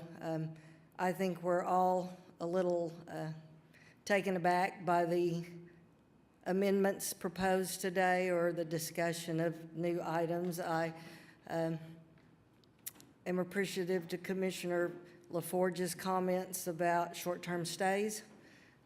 It's a big concern of ours. The current ordinance is not enforced or policed. We've got concerns about how a new or modified ordinance is going to be enforced. Some of the very same things you've heard. The parking is a big deal. Some of the standards of parking seem to us to be a little vague or optimistic that if you're within so close to a transit that it should opt you out of parking. We can't make people take public transit. People are going to own cars. We've got to put these cars somewhere. So to us, that seems a very arbitrary method of quantifying parking. I would follow Senator Floyd's recommendation that this be tabled for further study. I was going to, again, reiterate that the HLs would like to opt out of this ordinance or be exempt to this ordinance, but there's a part of me that also thinks that there are a lot of other neighborhoods who have not had their say on this ordinance, and they deserve that. Planning Department did accommodate our request for meetings, and we're very appreciative of that, but we feel that there are a lot of other neighborhoods who have not had that opportunity, and I think some of those are here today. So we would ask that this item be continued for, as you suggested, Commissioner Pennington, Chairman Pennington, that there be more discussion and a task force or whatever we call it put together to explore ways that we can make some of this a reality, but with reasonable guidelines for everyone. Thank you. Thank you. Next, we'll hear from Gary Jones.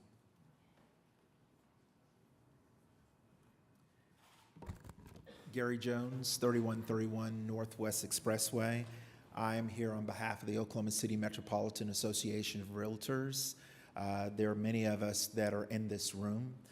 Someone said, why does realtors care so much about ADUs? It's not specifically ADUs that we care about. We care about our neighbors, and we have a major concern about what's happening in Oklahoma City concerning affordable housing.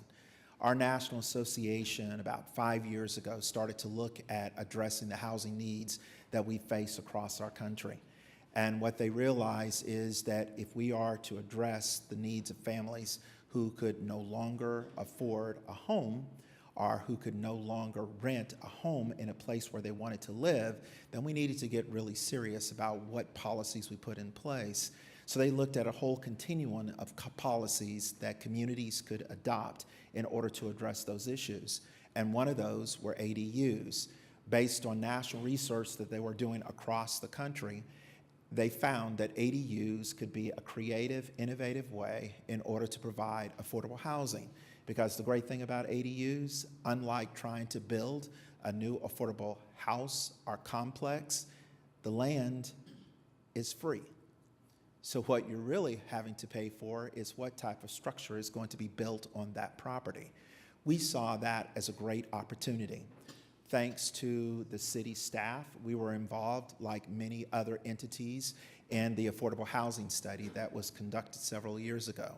And as part of that, ADUs was lifted up as one of those creative, innovative ways that we could possibly create more affordable housing or housing across our community. And through those processes, we started to have a dialogue that we as an association needed to be more engaged. And when we met with the city staff, they had lifted up that there was the possibility that an ADU ordinance or an ADU provision in the zoning code might be included in the zoning code update. So like other entities across the city, we have been very involved in the zoning code update because we saw great opportunities in order to address the housing needs in our community. And to our surprise, and also to excitement, is that there was a decision that maybe we could go ahead and move the ADU ordinance forward before the zoning code was completed, because the plans, as we understand it, is that we're looking at 2025 before any serious action may occur in those areas. So we as an organization sat down and put together the information that was provided by the city. We also took the ordinance and we submitted it to our national research arm for the National Association of Realtors, and we asked them two questions. One is this ordinance consistent with best practices by communities across the country that had adopted or updated their ADU ordinances? The response came back with a couple of modest modifications, but they said you are to be commended because the staff that put together your ordinance has done a pretty good job of putting the basic bones of a good ADU ordinance. The second component is what impact would these ADUs have on your communities? And they hedged, and they said a lot depends on other ordinances and other factors in your community. So I can speak for our membership that those amended changes that were presented earlier that are being considered, we think are positive movements in that direction. What we don't want is an ADU ordinance that is not supported by our community. We know that if we're to address housing for all individuals in this community, it has to be a collective effort of everybody wrapping their arms together and trying to find those solutions, because Oklahoma City potentially could face a problem that many other urban communities did not address at the onset until it was too late, and is what do you do with those families who cannot afford housing? And we're getting to that place. And we believe that we as a community should work together in order to find solutions to address it. So we look forward to working with whatever entity that you put in place in order to address the ADU ordinance. We believe, based on the information that's been provided today, that a continuance would be in order. So we all have an opportunity in order to review it. We would like the opportunity to have our folks review the proposed amendments to those ordinances to see how they fit with other best practices across the country. But the bottom line is this: we as realtors are concerned about this community. We're concerned about housing, and our goal is to help improve our community by providing housing for all. Thank you very much. Thank you.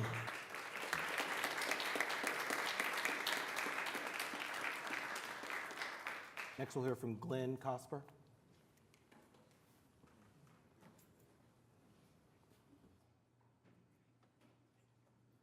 Glenn Cosper, 1624 Southwest 122nd. I'm the Government Affairs Chairman, which is a volunteer position for the Oklahoma City Metropolitan Association of Realtors. And if I'd known I had to speak after Kay Floyd, I'd have called in sick today. But through the lens of my friend Bob Blackburn, let me just kind of tell you a little story. When I had the opportunity, because of age mostly, but to work downtown in the late 60s. Downtown Oklahoma City was vibrant. It had department stores and restaurants and little small boutique shops, and all that was demolished. And it's taken us all this time to recover from that. Also in Midtown was all the hospitals.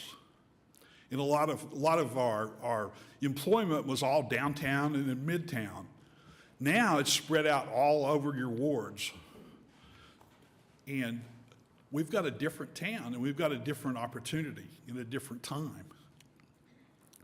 2 weeks ago, I had the privilege of being interviewed by the London Times because they were interested in our skyscraper building that's going to be so tall. And I got to speak with a reporter from the London Times for about an hour. I got to talk about all the things that have happened in our city, all the great things that are happening in our city. And afterwards, we went off record. And she said, "Guy, you've talked about so many great things. There's got to be some concerns. Everything, you're just excited about everything, and there's got to be some concerns." Well, there are some concerns. The concerns are workforce affordable housing. I'm also a school board member of the Moore Norman Career Tech.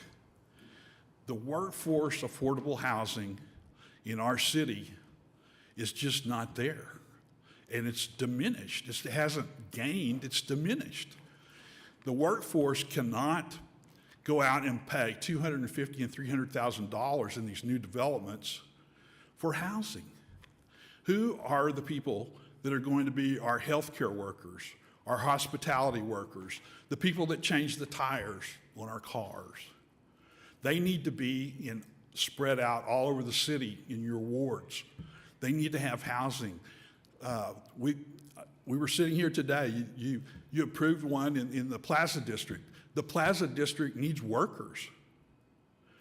That would be affordable housing, what you approved today. But it's already there. What about the person at Southwest 56th and Penn that's got a big lot that wants to build an ADU? What about the person at Northwest 38th and May that wants to build an ADU? What about the person over in the Paseo District that wants to build an ADU? That provide affordable housing for the workforce.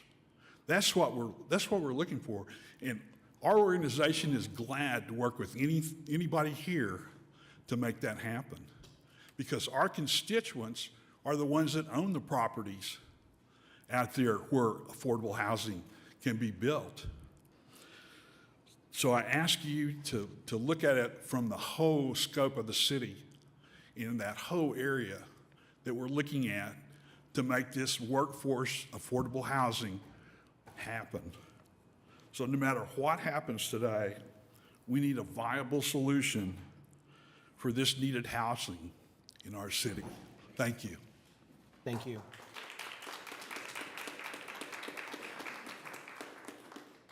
I know we've heard from a number of leaders in our community and in this space, so I would ask that if you've heard what your remarks are going to be already, it's okay to say you've been spoken for, okay? So we're looking for additional comments for those who have signed up. So if you are one of the people who I call on now, but your voice has been, your opinion's been voiced, it's okay to say I yield to the next speaker. So next we'll hear from Sarah Casey.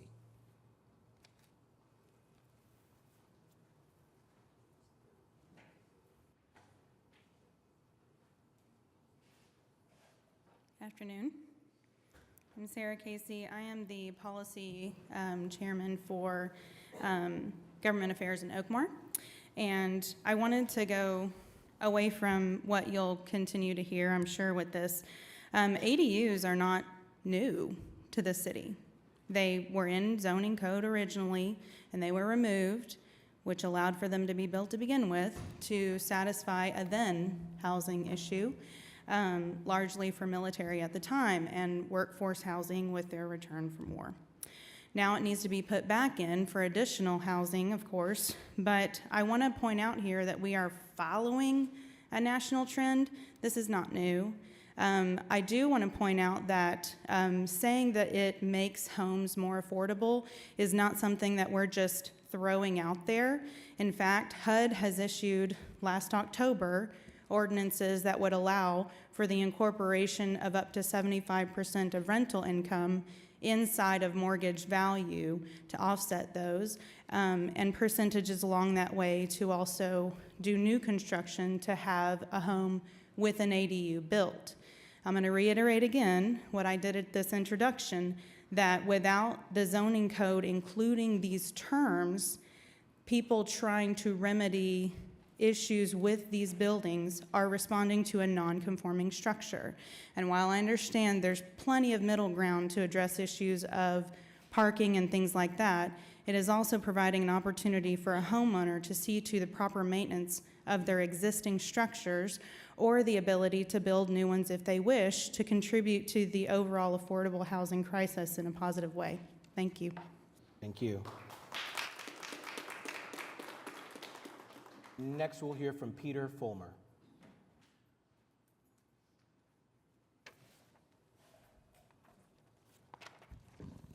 Hi, everyone. I'll be brief. My name is Peter Fulmer. I live at 200 Northwest 32nd Street. I am a licensed realtor and have been for over 20 years. I was a certified residential real estate appraiser for 16. I've appraised over 100 homes in HP areas. I've appraised over $1.5 billion worth of property in our city. I'll be brief. The only thing that I wanted to say is that in the dozens and dozens of homes that I've appraised and sold and listed that had ADUs, they've never done anything but raise the value and the utility of the given property. Given all the parking and all the home sharing questions, you guys are going to figure that out. I don't have an answer for any of that. But what I can tell you is in 20 years of valuing properties, it doesn't do anything but raise the value. People keep talking about affordable housing. It provides one element of affordable housing, but the person that owns the ADU, their property value goes up almost 100% of the time. So I don't have a bunch of charts and graphs, but I have 20 years evaluating properties in our city, and I know that the utility and the value of every property that has an ADU is higher than one that does not, that is ideal, that is equal and adjacent. I can also say it's very anecdotal, but I currently have 4 properties under contract, and they were all put under contract specifically because they have an ADU, and they're all in a historical district. So that's all I really wanted to add. Thank you very much. Appreciate your time. Thank you. Next, we'll hear from Georgie Roscoe.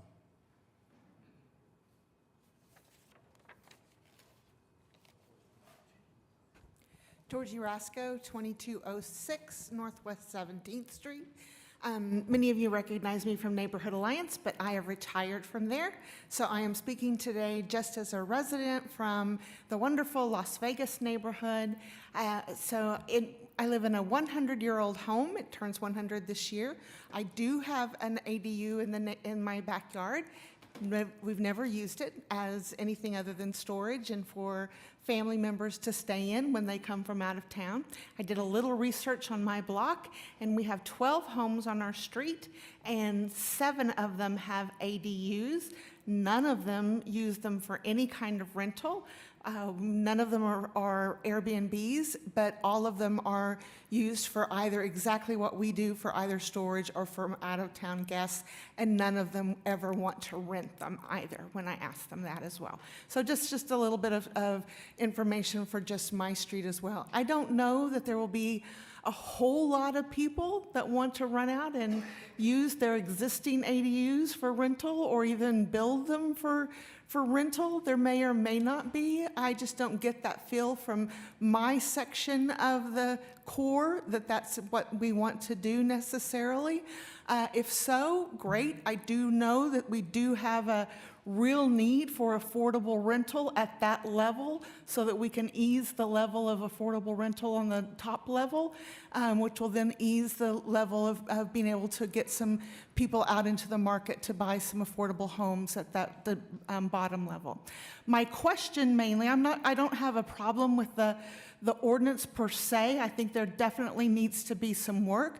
I think that Rusty's question at the beginning was absolutely brilliant and needed to be said, definitely, that there are questions with Airbnb, people building these for specifically that need, and that was my fear, that if you were to pass this ordinance first and people were to start building their ADU as thinking in their mind, I'm going to use this for an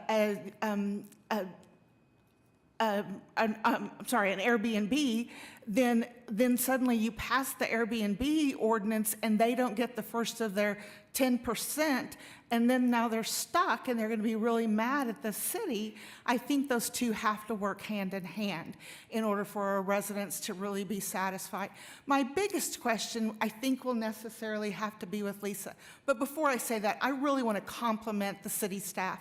I do feel like they worked very, very hard, Lisa and Marilyn both, to really get to as many residents as possible.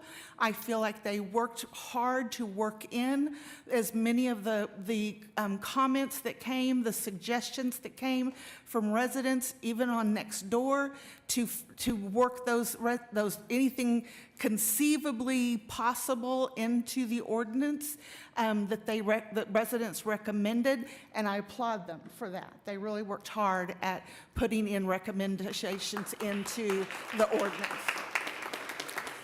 However, during those conversations, they did say that there wasn't going to be any notice, the issue of notice to residents of the 300 feet for an ADU was not going to be a requirement. Is that still true? I absolutely abhor that. I think that is a slippery slope for anything for the city to do away with notice. That is a residence, that is something that we need to stand strong on, and I would expect you as a planning commission and commissioners to stand strong on that too. That is our right as residents and homeowners to work with you as planners and commissioners to plan for this city, not for you or any planner to plan for us, but to plan with us. And so that when we get that notice, when there's an application that goes into the city for somebody to do something to their home that affects the value or the rest of the neighborhood, then that application goes in, and it should then go to the people within 300 feet of that, the people that put in that application. So they have the right, just like the gentleman did today, to come before this committee and this commission to say, how does this affect me? Let me ask my questions. Let me ask how this affects me and my property and the biggest thing that I've ever bought and will ever buy in my lifetime. How does this affect me? And they should have that right to do that. What they're trying to do with this ordinance is take that away from us and say, no longer when we put in this application for an ADU will people have that notice put in their mailbox. That is wrong, absolutely wrong, and should not happen. And it's a slippery slope for other things to start happening that way too. Well, if it could happen with ADUs, we're going to take that away from other things from the residents as well. Should not happen. Georgia, your time has expired. Okay, I'm sorry, but thank you very much for listening to me. Thank you. I have a question of Ms. Roscoe. I have a question. Please. Are you available to be part of this task force that apparently we're going to form? Thank you. Next, we'll hear from Stuart Hudson.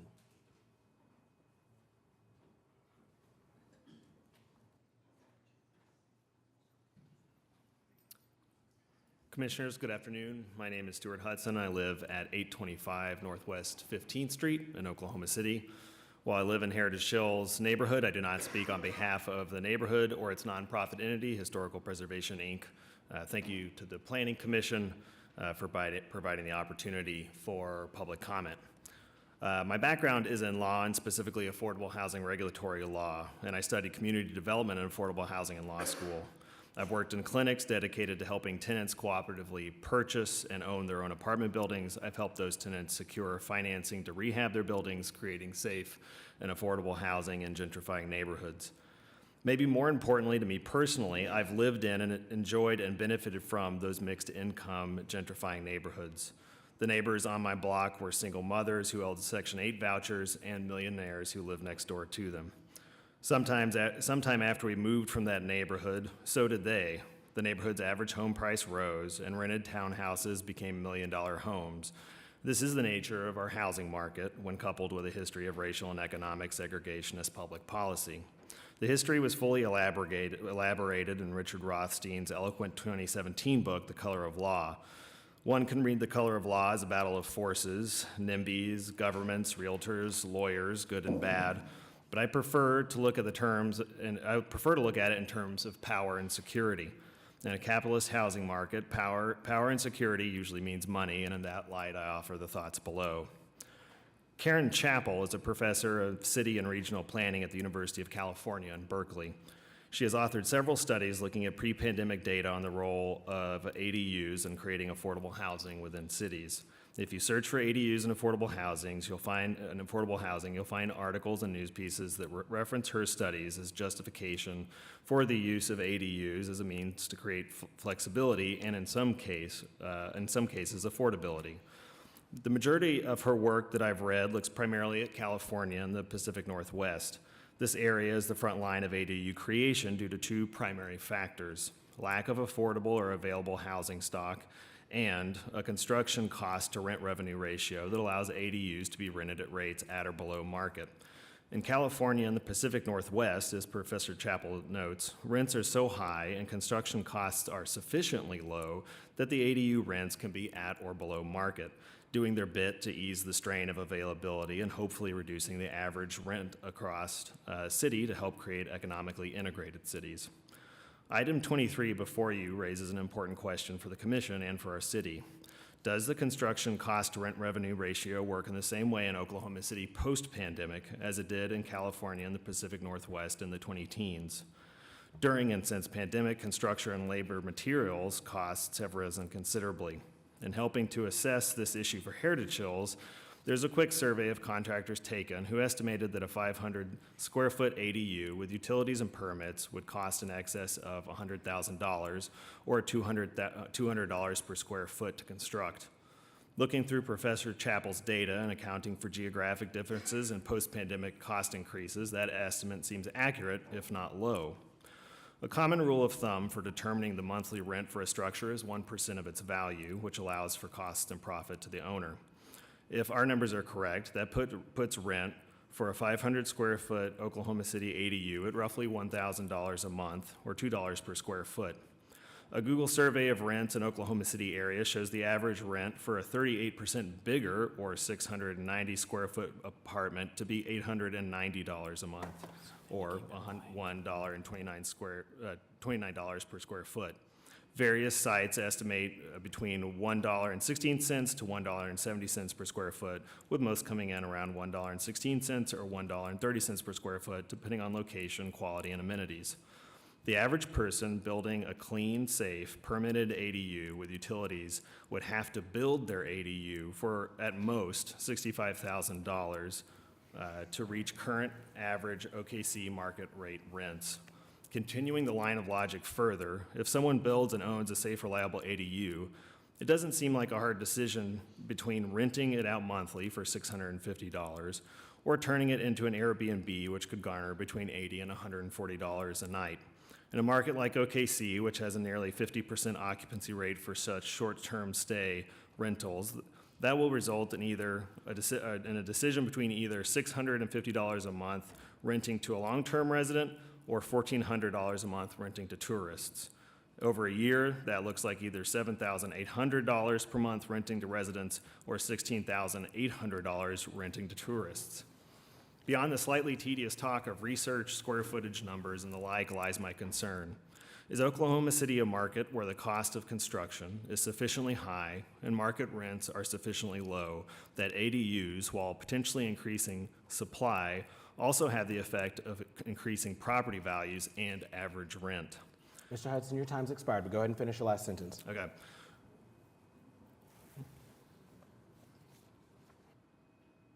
As someone who cares about economic and racial integration and benefited personally from its existence, the winners in this case will likely be tourists and landlords, while the losers will likely be renters and those looking for affordable housing in Oklahoma City. Thank you. Thank you. Next, we'll hear from Kathy Fowler.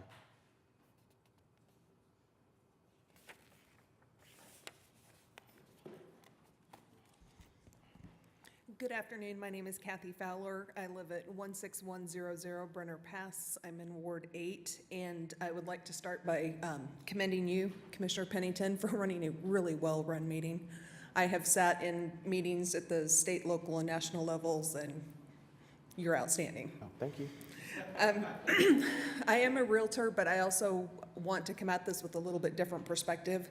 And I have had experience with ADUs in my lifetime. I went to college in Missoula, Montana. I'm originally from Montana. And my sophomore year in college, which was only a couple of years ago, I did stay in an ADU for my sophomore year. It was a one-bedroom rental that was built over a garage and made my college experience a little bit more affordable because I was able to afford to stay there. I have sold a property in the Gatewood addition, which had an ADU behind it that originally had been built for not such great things, but had been used for storage. And when my buyers purchased the property, they did rehab it to where it's habitable again. And when his parents or her parents come to visit, because they both live out of state, they stay in the ADU for a month at a time, help take care of the kids, and are able to have a little bit of independence but still be involved in the family's lives. They have small children. Small children love to go out and run across the backyard and go visit grandma and grandpa. It's an awesome, awesome thing. One of the things that I would like to point out is in 59-8200, where it talks about residential use unit classifications. In the first line, it says that this is living accommodations on a non-transient basis. And that may be something that will help solve this situation with the short-term rentals versus an ADU. Is by definition, a non-transient basis means a person who resides in the same building or quarters for 30 days or more. So that might be something that can be incorporated with this. Still would have helped me with my college experience, would help the buyer that I mentioned, because when their parents come to visit, parents are both sides retired, so they usually come and stay 30 days or more. And that might be something that will be a way to meet in the middle and help take care of those needs that our community does have for the people who are in our workforce. So thank you very much for your time. Thank you. Next, we'll hear from Carolyn Sims.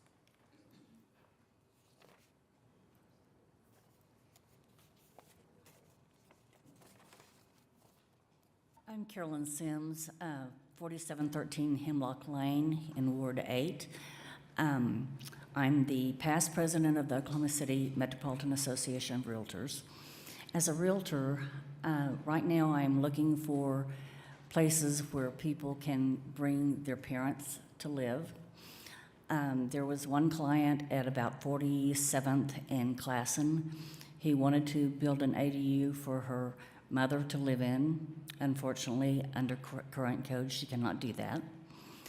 Then I have another client right now whose mother is coming in from another state. She's in a bad situation. We're looking for a home right now for them to be able to build an accessory dwelling unit. And because of our code, they're looking at unplatted acreage. So, but on a personal level, I've had two sisters who have passed away. I've been their caregivers, one in a nursing home and one whom I kept at home. They didn't want to live in my home, which was a 4-bedroom at the time, because they didn't want to be a burden. The real burden was that I slept with my phone so that they could call me at 3 o'clock in the morning for me to go very quickly to their homes to make sure that they were okay, or to get them to the hospital. If I had had a accessory dwelling unit in my backyard, I could have just gone out there and checked on them. There were many days when I could not get to the nursing home. Had my sister been in the backyard, I could have gone to see her each day and taken her meals. So the real burden is the guilt of not being able to see them on a daily basis. And so I lived in Las Vegas. There were many accessory dwelling units there. All of the people that I knew didn't use them for short-term rentals. They used them to have their family members close by. So I believe that that is one of the uses that will be used mostly for these ADUs. Thank you. Thank you. Next, we'll hear from Heather Davis. Are they not here? Oh, Heather's here. Okay, perfect.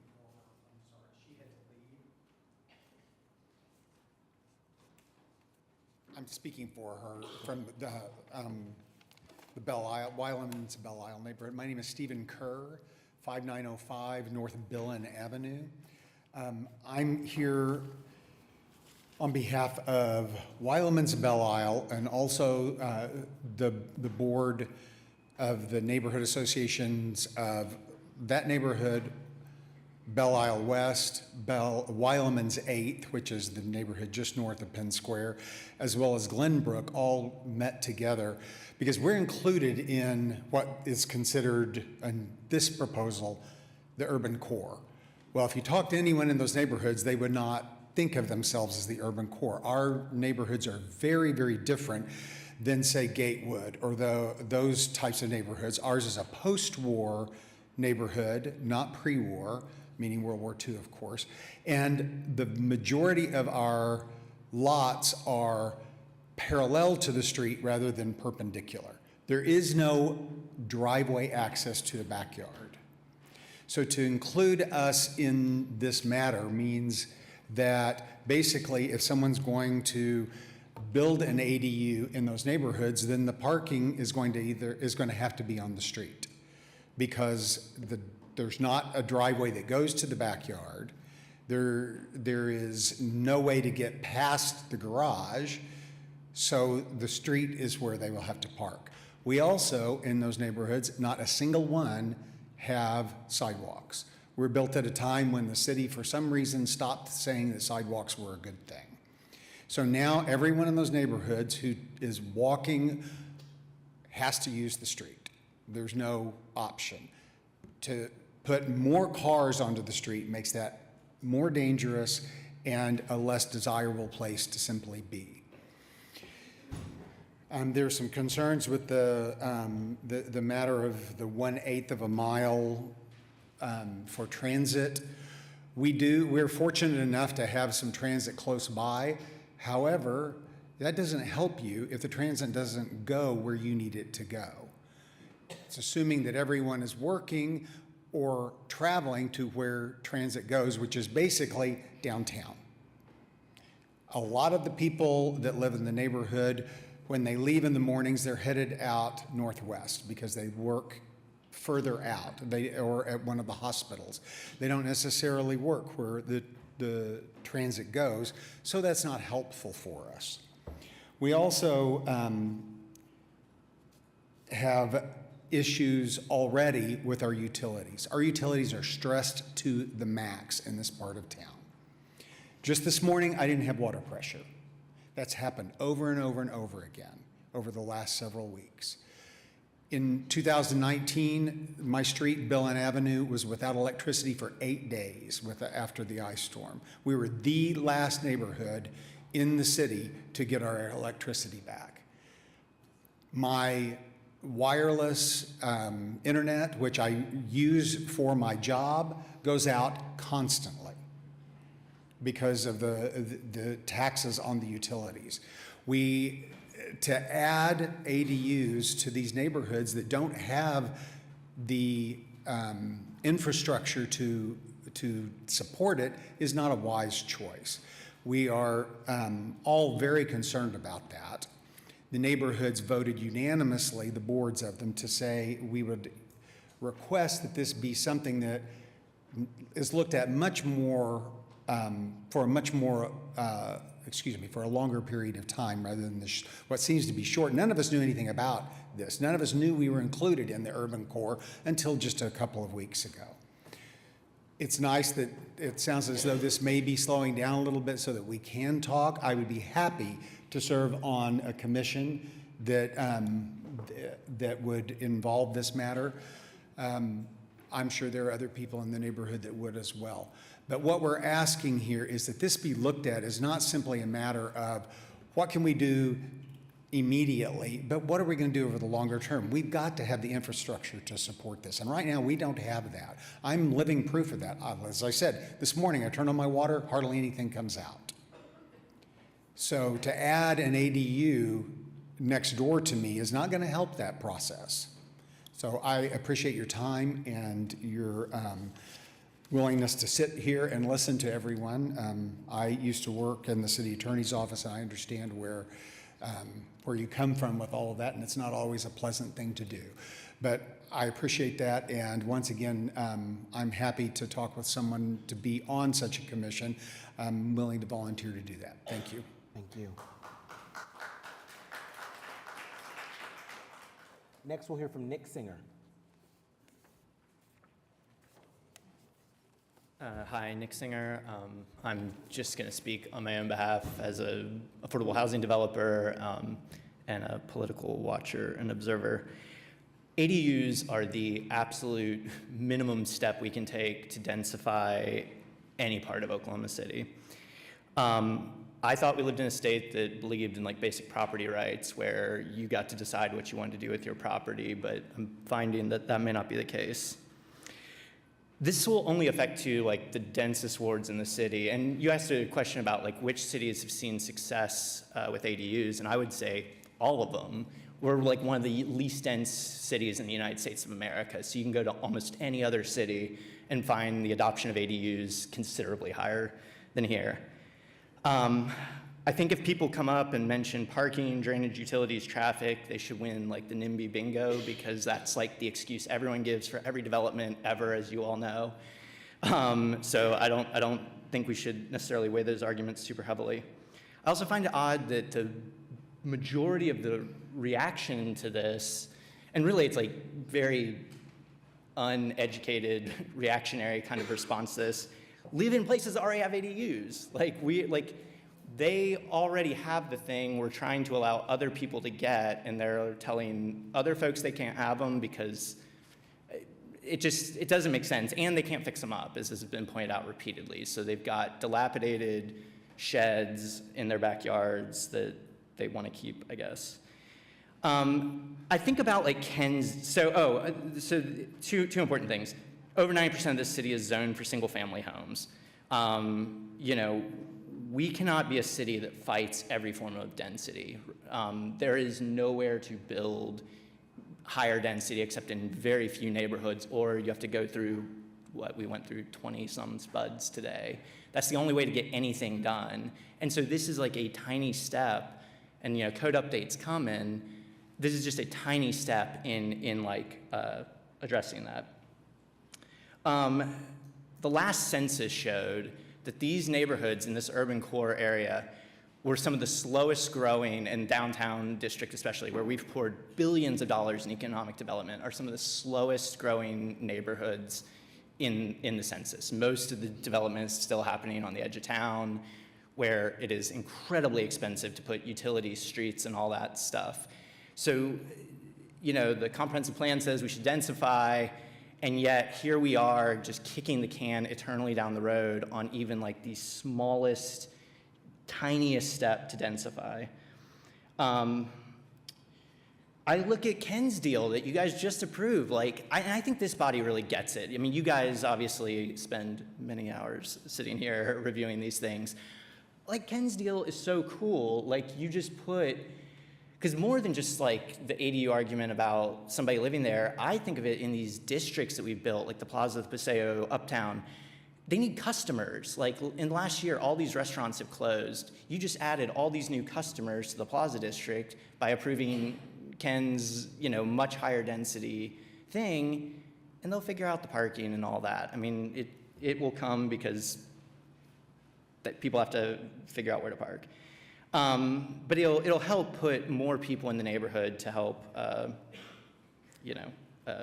shop and maintain these restaurants. The last thing I wanted to add was two things.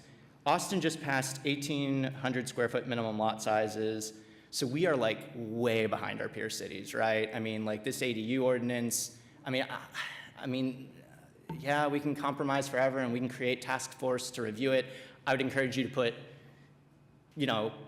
people who maybe have other ideas on that task force too, so it's not just all people who oppose this sort of progress. I think that would be important. But, I mean, other cities are lapping us on how they approach density and how they approach development in their urban cores. And then the biggest thing, though, is if everyone is that worried about Airbnbs, which I think is way overblown. I mean, somebody was telling me that Yukon and Mustang have approved Airbnbs. Let's just deal with that. Like, that's a separate issue. As we heard, most ADUs currently are being used as storage, or as many of the realtors point out, they want to use them for, to have a mixed type of housing and give people options. Like, let's deal with the Airbnb thing separate. So anyway, I encourage you to pass this. Please don't keep kicking it down the road. Thank you. Thank you. Next, we'll hear from Travis Roach.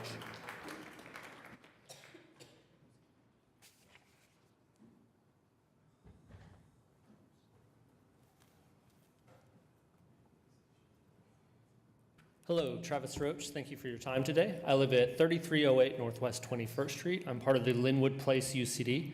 I'm coming to you here today as a neighbor, but my background in economics does inform my comments. So I am a professor of economics up at UCO, where I teach courses in micro, and my background is in policy economics. Specifically, I lead a Center for Economic Policy. And so this is a issue that's near and dear to me, because I think we all have the shared values of hoping to move the ball forward and to increase the housing stock in our neighborhoods in a meaningful and a progressive way. The way the ADU is proposed currently does not quite meet that mark. So I think the elephant in the room thus far has been that most people are imagining a type of benevolent homeowner relationship in the passing of this ADU. The issue is that this is tailor-made for investors and flippers to come in and use our neighborhoods for their gain. And that is my concern. So I think there's a simple amendment that you can add to the ADU as proposed, and requiring that this be from your primary residence. That does not exclude anyone who's hoping to build housing for a parent or a relative, or to help subsidize their rent or their mortgage.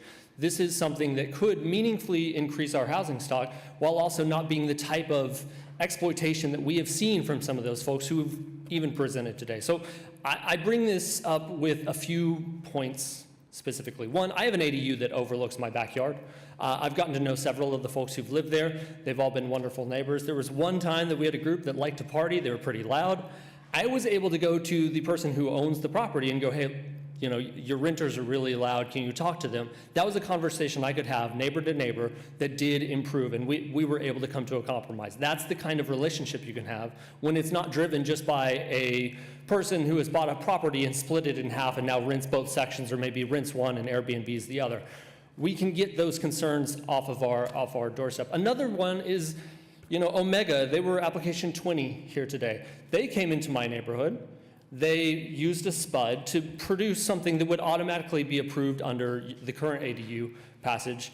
And their rationale was that they wanted to improve affordable housing. What they did was they knocked down what was an affordable house and put up two individual units. One eventually sold to an LLC for $100,000 more than the minimum in the market at that time in my neighborhood. The other has sat empty for the last 5 years, and it's currently priced $300,000 above an equivalent lot in my neighborhood. So again, the comments earlier talking to this improving values, or it does increase rents, it does increase house prices, but not in a way that is good for us. If we change this policy such that it's a primary residence, you are the homeowner that is having an ADU, that is a way that we can kind of satisfy both goals here, is that we can improve our housing stock, but not be left at the whims of developers and investors to just do what they will in our neighborhoods. Thanks.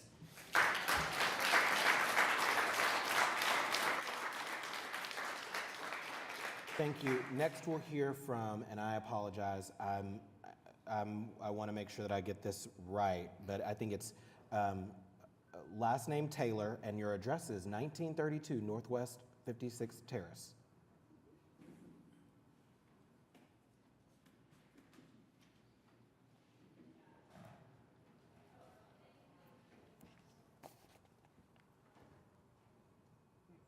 Good afternoon. My name is Corey Lee Taylor. Wanted to make sure. I'm not sure. That's it, so I apologize. I live at 1932 Northwest 56 Terrace. I am the president of our neighborhood association for Wildman's 8th. And many of my concerns have been talked about. But I want to point out that many neighbors did not know this new amendment was being presented. No one in my neighborhood received a survey that was talked about. We are a one-way in, one-way out neighborhood. All of our driveways are on the front of our homes. My main concern is who's going to enforce this? Because I don't want to be the police. I already am the police of speeding UPS trucks and FedEx trucks. I'm the police of no one picking up their dog poop. And I don't want to be the police of this in my neighborhood. I did not buy into my neighborhood for this. And I can pretty much say that everyone else in my neighborhood would say the same thing. I also want to, my notes have gone away. I believe that, we should be amended from being a part of this urban development. We don't have the lot size, and we're just not a fit. So those are my issues. I thank you. Thank you. Next, we'll hear from Zella Gibson.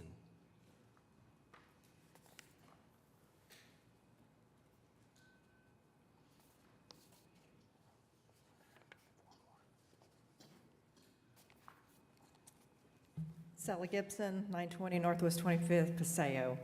And thank you so much for your time. My biggest concern is in Paseo, we are HL along with Jefferson Park. And so we feel like we should be exempt as well with the HP neighborhoods because we don't have the room as well. And along with everyone that's been speaking, we didn't get a survey, and we are not being notified as well as I think we should.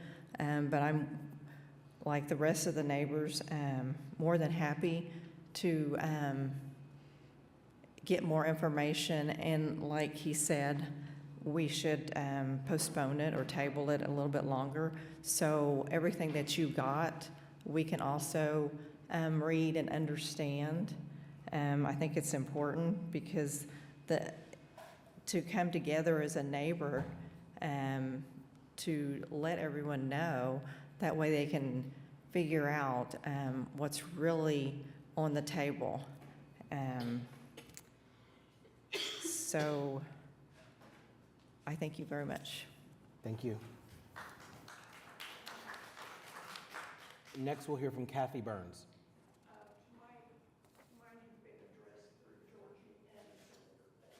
Thank you.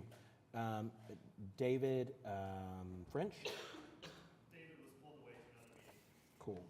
Jessica Thompson. Jessica Thompson, 1414 Northwest 14th Street. I just want to bring up that allowing ADUs enables us to add density without subsidy at taxpayer expense, which is kind of what we're seeing now is how can we do TIF districts and all these things to attract affordable housing? Well, it comes at a cost, at subsidy, and we can now allow for housing to come in and be built without this subsidy. And that does potentially affect those neighborhoods, including my neighborhood in Class and Tenpin, where they're talking about doing a TIF on Northwest 10th Street to attract affordable housing, whereas we could say, hey, neighbors, if you want to build this, you can build it. I have a house for sale across the street from me right now that is an ADU. It's not a detached ADU, it's actually attached. You would never even know that it existed. That being said, my phone locked here, so let me just pop that back open. Face ID. Okay. You had a question, commissioners, about what cities had ADUs, and I thought I'd let you know that Edmond has ADUs as well as Norman and Tulsa. That last time I came and talked, I just mentioned Tulsa, but I was informed that Norman and Edmond do as well. And let me tell you, those ADUs in Edmond aren't going to be any affordable than the ones that are going to be built here because it's very expensive. But nonetheless, I want to remind everyone that we need more housing and that this is about single family, or this is about increasing housing, which is what we need in the city. And I hear this talk about the short-term rentals, and let me remind everyone that we already have short-term rentals, and majority of those are single-family houses. They're not all ADUs. And so that is somewhat of a conversation separate from itself. We just need to get this passed and not delay, because right now people need house and people need to be able to build, and these systemic barriers, like these regulations and these rules saying you can't build them at all, it's not fair to the homeowners that have the decrepit garage apartments to continue to let them, decay. We just need to go ahead and get this passed through. Thank you. Thank you. Next, we'll hear from Bruce Sankey. Bruce Sankey. All right, that's the conclusion of speakers who have been signed up. At this point, commissioners, I think the question before us is there consensus to continue this item? And I think that there is, from the look of things. Our planning director reminded me that there is the mayor's committee, the name of it, I'm sorry. The stakeholder advisory team, it was sent to them, so they reviewed it already and given us some comments. But as you said, the Planning Commission also has the ability to form committees and task forces. I think one, we don't want to continue to put this off and let this hang over us for a very extended period of time. We do want to either reach a conclusion that either we're going to go with this in some way soon, or we're going to wait until the code update, or make an intentional decision rather than just have some vague time period for us to return to have some kind of discussion. So I would recommend that we select a date to come back and reconsider this after some discussions have been had with the community and stakeholders. As far as a committee, the Planning Commission does have, I believe that the mayor's task force should be informed of the work that we're doing and have the opportunity to allow their process to consider changes that we might want to make. But I also think that a Planning Commission committee should be formed. Those committees do allow for citizens to be a part. And I think perhaps if there were a few of us, and I'm going to pick on the urban core commissioners, myself, Commissioner Govine, and Commissioner Powers, to be the core of that committee, for us to then have some conversations with our neighbors and friends to decide who might be other people who could serve. But I want to remind the public that at every Planning Commission meeting, there is an agenda item for us to discuss reports of Planning Commission committees. So it would be our intention to provide a public forum and a public venue for us to be able to share what discussions may happen around ADUs. I also think it's important, now that we all know that there will be a future discussion about home shares, that we might want to handle that ordinance before we get back to this one. I think that it will substantially impact the decision about this. So my recommendation is that we continue this until this item until the July 25th meeting. At that point, I think between now and then we'll have an opportunity to determine whether we will be able to come back and have a meaningful discussion, but at least if it's an agenda item, then perhaps we could come back and report, here's the progress of the conversation, here's what we're thinking, and maybe then just continue it to another future date, but at least it stays on the agenda perhaps for us to make sure that the public has a public opportunity to weigh in on the conversation. This is messy, We've never dealt with an issue like this before. I've been on the commission for 6 years, and I've never seen us have an issue this complex. And we just had the jail and a giant skyscraper. So I know I'm proposing some solutions on the fly. Thoughts? You know, I agree with everything you just said. I'm a little curious about the date. I get the idea of keeping it at the forefront, but I also agree that really we need to see what happens with the home sharing ordinance before we're going to be in a position to incorporate either what that brings to the table or figure out other ways to work around it or whatever we have to do.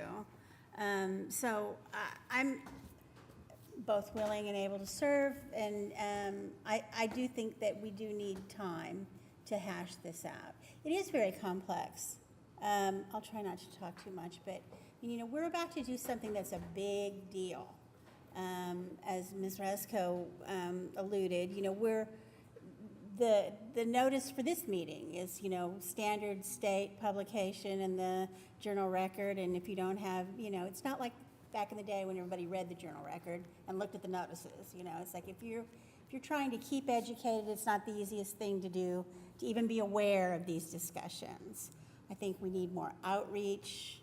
I've spent the last week trying to contact every president of a neighborhood association in my ward, and you know, with mixed results. It's like summertime; people are on vacation. You know. Yeah. I think it is a big deal. I do not want anybody, if I can help it, to wake up one Wednesday morning and find out that they thought they lived in a single-family neighborhood, but you know, really, we're not calling them duplexes. You know, they haven't changed the zoning to R2, but all of a sudden there can be, you know, 2 dwelling units on every lot in their neighborhood. And I have a real concern about that. I don't have a big yes or no, pro or con feeling about the proposal. And so many people I talked to who had any opinion at all or were even aware of it were like, oh yeah, I'm all in favor of ADUs, but, and the biggest one was that loss of notice and right to be heard. That was the absolute top of the list, even if they were totally in favor of it. But, you know, I think we just need more time to hash this out, figure it out, who it's going to apply to and who it's not, and, you know, whether it's going to be the right tool to accomplish the goal that we have set for ourselves. That makes sense.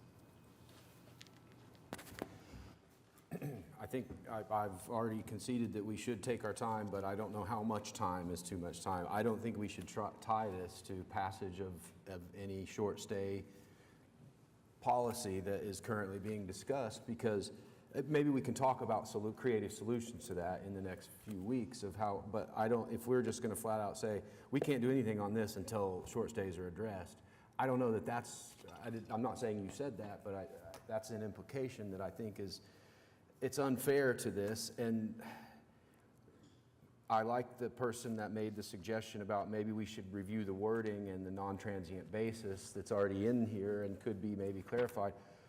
Maybe there's a solution to this where if you do an ADU, you can't do an Airbnb, you can't Airbnb it, you know, or so. We've already talked about, I mean, you know, I don't know, but I agree that we should, on these coming meetings, we need to make progress. People need to come with issues. If you don't, this is 2.5 pages. It doesn't take that long to read it. You know, I mean, we can explain what everything means. If you have a concern, say it.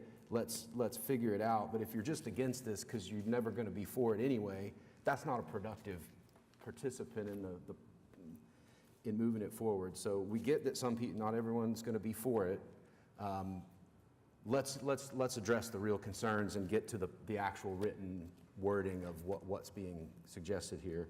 That's what I'd like to see. But one other point on, well, I think the point was already made. I think it's a lot about housing availability and housing options. I'm not getting so tied up in the ADUs are the affordable housing solution. There's a whole market of housing here. We have a housing stock. This is adding to that stock. It's providing options that will work for some. They may not work for all. depending on where you live, where you work, where you need to go. But for every roof over a head that someone has an option to live in, there's, that's either a new build or it's opened up another place for someone else that might work for them. So I accept that not every ADU that's built in the city is going to qualify as below market or market rate affordable housing. Some of these neighborhoods are very expensive and very desirable, and they're obviously going to be priced higher, and appropriately so. I think that's the system, that's capitalism that we live in, supply and demand. So, and I think there was a point made about densification, and I think that is what we're trying to achieve. We need more people in the core. It's more efficient for the city to deliver these utilities and deliver these services to people when you have them closer in, encouraging sprawl by keeping the city intentionally less and less dense and far less dense than most other cities, even at similar populations to ours, is not the right solution or direction for us. So that's another reason why I'm in favor of this. I would like us to get to a point where we have a written amendment that we can vote on as soon as is reasonable for all the necessary input. Thanks. Makes sense. And I'm in agreement with It's Nancy. important to keep in mind that this is not the only thing that the city is doing to increase density. I mean, there's a whole, as we've seen in our study sessions, there's a whole another piece of the code update that will further that process. And anyone can, well, not anyone, but you can bring an SPUD or a PUD here and get an ADU. And so Deanna and I agree with a lot of the stuff you just said, and the idea to hold this back until we figure out special exceptions and home sharing, that ordinance could take a year to get done. It takes a year to build this. It should be 2 years down the road before you got this implemented. That's way too long. I might know a few things about special exceptions and home shares as I do review every single one of them. They're all noticed so that every single person within 300 feet does know if there is one. We don't just approve every single one. It's not just a blank statement. And so the home sharing thing can be fixed from this. The staff has already done a whole lot of work on creating the ADU ordinance. Tighten the box, get this going forward, and let's find something to vote on. That's what I think. And it doesn't, no matter what date we pick, doesn't mean we could not continue a final decision. But it keeps it at the forefront of our mind so that we aren't just intentionally delaying. I do think, we know that the ordinance regarding home sharing is coming to the council on the 18th. Do we know how long it would take before it would be referred to the commission on our agenda? I believe that was the July 25th as well. I think is when it was going to come to the commission. Yes, it's either the 25th or the meeting before the 25th. Do we have a meeting? I don't think, I think we just have the one in July. Yeah. Yeah. So it'd be Oh, the- that's right. Yeah. Okay. So at that point, just from a process standpoint, would it be similar to when we considered this ordinance? Would it just be the meeting to introduce it for hearing? Or would it be a meeting for us to introduce that Yes, it'd be the ordinance for hearing? same exact process. The only difference being that since it came from it was a council suggested ordinance, it's coming from them to you. So, but otherwise it follows the normal process. And it will be heard by the Board of Adjustment pretty much at the same time, right? Yes, I think we've got a date set for that, but I don't recall what it was, but same time frame. Okay. I'm only torn on the timing a little bit. The commissioners I respect here want to move fast as we can, but I maybe don't want to wait a year or two, but I believe the home sharing is the main issue on the ADUs. I think most of the people against the ADUs, they'll agree that if a college student is there for a year, that's okay. If it's your mom staying there, it's okay. If it's whatever. I think this is the biggest issue, so I don't want to rush it. If July 25th is too tight, let's take another month or two. Let's have this hopefully come together a little more clear, where there's a little more middle road here, is what I would hope. I think it's the biggest issue in the ADU is how it overlaps with whether it's the transient language, whether it's the 30 days, something. I think there's a solution here where more people will be happy with this if we'll be careful on that issue. And I mean, we do know that as we discuss that, the home sharing, I mean, ADUs are going to be at the core of what we discuss. I mean, at least we know that. But there are other important parts of the ordinance besides the home sharing part, and that does leave us with an opportunity to start having those meaningful conversations as well.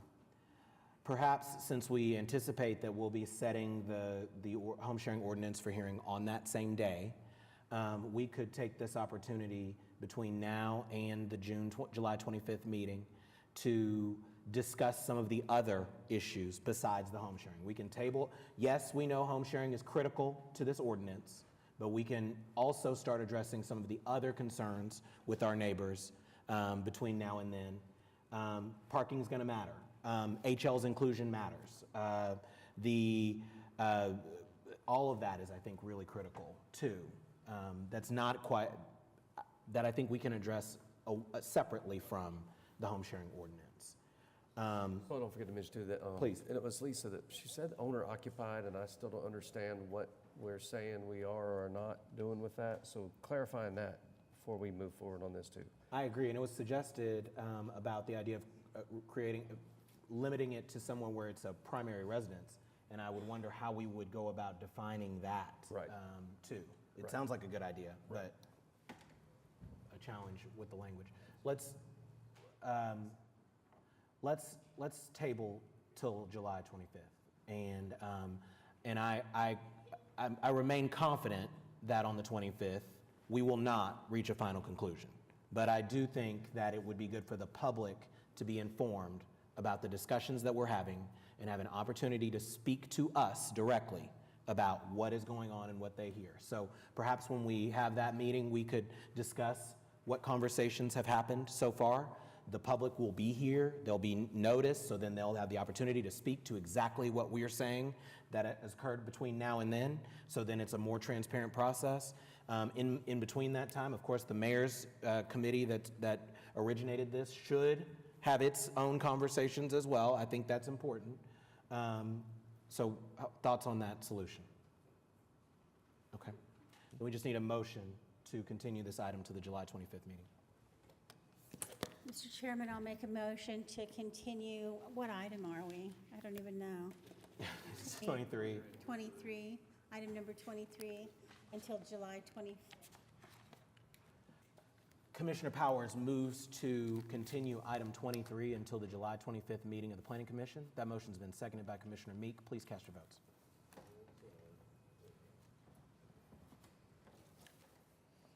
And the motion passes. Thank you all. We will move forward to item 24. Item 24 is a recommendation on a proposed ordinance to allow certain urban agricultural uses as conditional uses.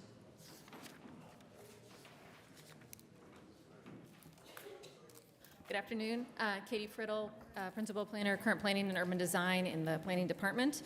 This ordinance was introduced to you all on May 23rd. It is to add the certain urban agriculture uses that have been added elsewhere throughout the city to 3 of our design districts, Bricktown, Downtown, and Stockyards, where they are currently not allowed.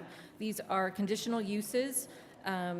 So they would be subject to meeting those various conditions as well as being subject to the design review criteria for each of the applicable districts for any physical changes made to the site in order to be approved. This is the list of the urban agricultural uses that would be added to the use table for each of our design review districts. Again, in 2013, as we talked about last time, these uses were added throughout the municipal code in the vast majority of all the zoning districts citywide. That initial adoption did not include the design districts. Our understanding is that that was for it to move quickly and not have to go to each of those committees for their recommendation. We started to hear over the last year or so from residents and from community leaders that there was an interest in these uses being allowed in these design districts and that some of them were already occurring without permission. So we took a look at our ordinances, we took a look at the conditions related to these uses and determined that they could be added in and still be appropriate and compatible to those districts. This was introduced to council April 9th and referred back to all the design review committees. All of them have now unanimously recommended approval of adding these uses into their districts. So this will just modify the language in the district guidelines to, or we are not modifying anything design review related as far as materials, fencing, all those sorts of things would still be applicable to anything that gets built in relation to one of these uses. We did provide some clarification for accessory structures when there is no primary building associated with the use. Examples of this would be a park where there's a small accessory building, or if one of these urban agricultural uses needed some sort of a storage building. And then we modified the language in the use conditions to refer back to the applicable zoning districts because they were not referenced previously. Again, they've been through all of the design review committees. Just yesterday, finally got it to Bricktown, and they recommended approval. It's before you all now, and we hope to go to City Council next month. I'm happy to answer any questions. I'll say that living in the great urban food desert of Ward 7, I am strongly in support of this ordinance, and I think it's long overdue. I see them everywhere, including in my very historic, very urban core neighborhood. So I think it's a great move, and I'm happy to support it. Other questions from commissioners? I think we're just looking for a motion. Mr. Chairman, I'll move to recommend approval to council of item number 25. 24. 24. Apologies. That's okay. It's been a long day. It's 5 o'clock. We got here at 1:30. Yeah, recommend approval of item 24, urban agriculture. Commissioner Govine moves to recommend approval of item 24, the proposed ordinance relating to agricultural uses. For that motion seconded by Commissioner Privet. Please cast your votes.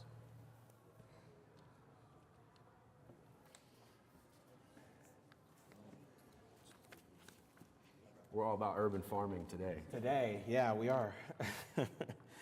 We're in line for item 25. The motion passes. We're in line for item 25. Item 25 is a recommendation on a proposed ordinance amending, consolidating the city's 5 existing design review bodies into the Downtown Design Review Commission and the Urban Design Commission.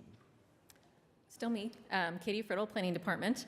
This was also introduced on May 23rd, and is an ordinance to consolidate our 5 design review districts, Bricktown, Downtown, Scenic River, Stockyards, Urban Design, into 2 districts, Downtown and Urban Design. This next couple of slides we saw last time, it just kind of goes through each of the districts and when they were created. One thing I do want to point out as you look at these is the names are consistently inconsistent.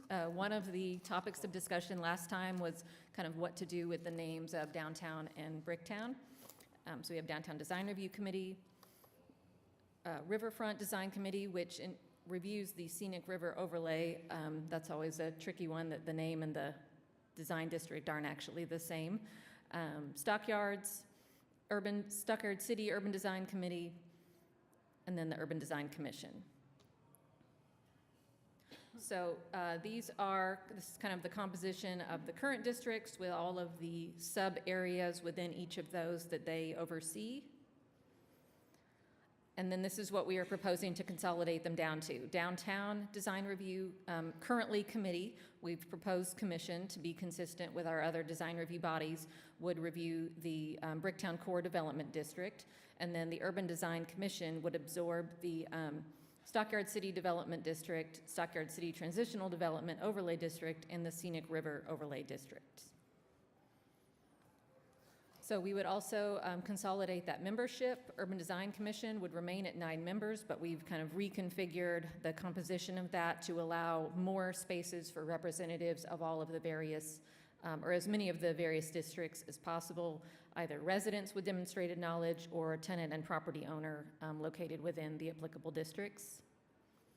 And then Downtown Design Review Commission, we propose adding 2 more members as they are absorbing Bricktown, and just realigning the configuration of that commission to have a spot for a Bricktown representative.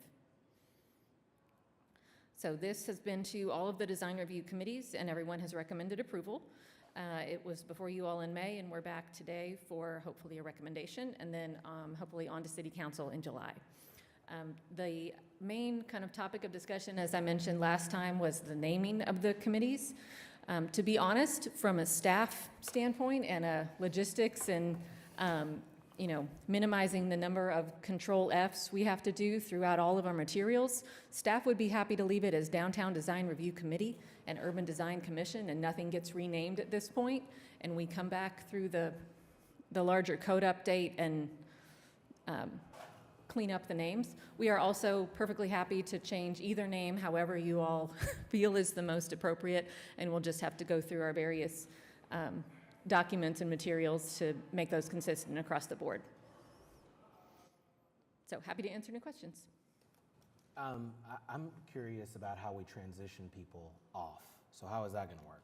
So we've already been working with the mayor's office to kind of give them they just call it, you're out. No, we've already talked to every member of every committee about whether they want to continue to serve, and for the ones that will be absorbed into another commission, what body they would want to be on. We have communicated that interest as well as everybody's qualifications and what spot they would be eligible for to the mayor's office. So hopefully they're working away on that, on rearranging everybody that needs to be rearranged. The folks that are on downtown, that want to stay on downtown and that still fill those spots, will stay where they are. Same for Urban Design Commission. It'll just be the spots that open up, the two additional spots on downtown that need to get filled in.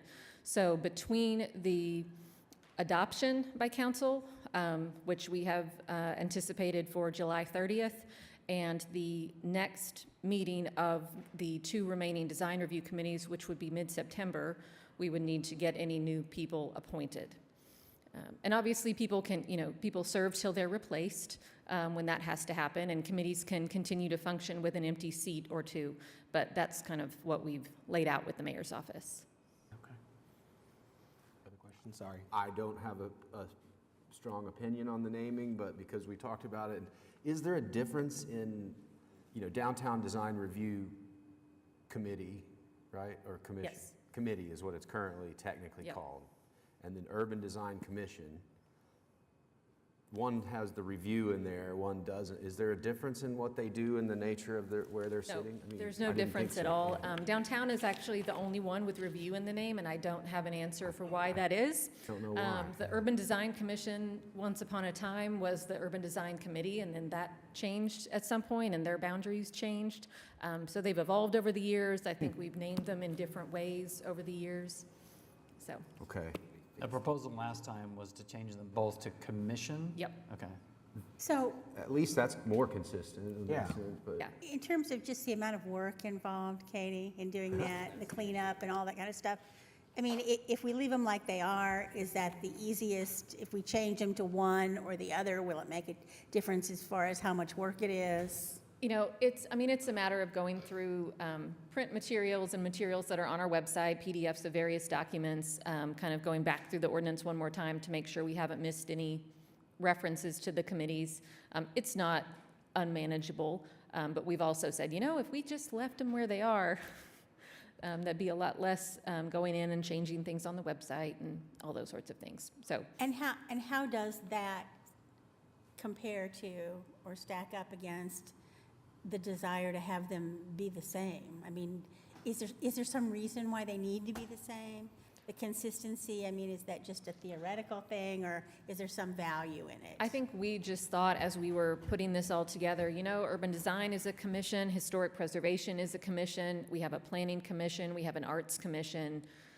Downtown design being a committee makes it kind of sound like maybe it's secondary in some way.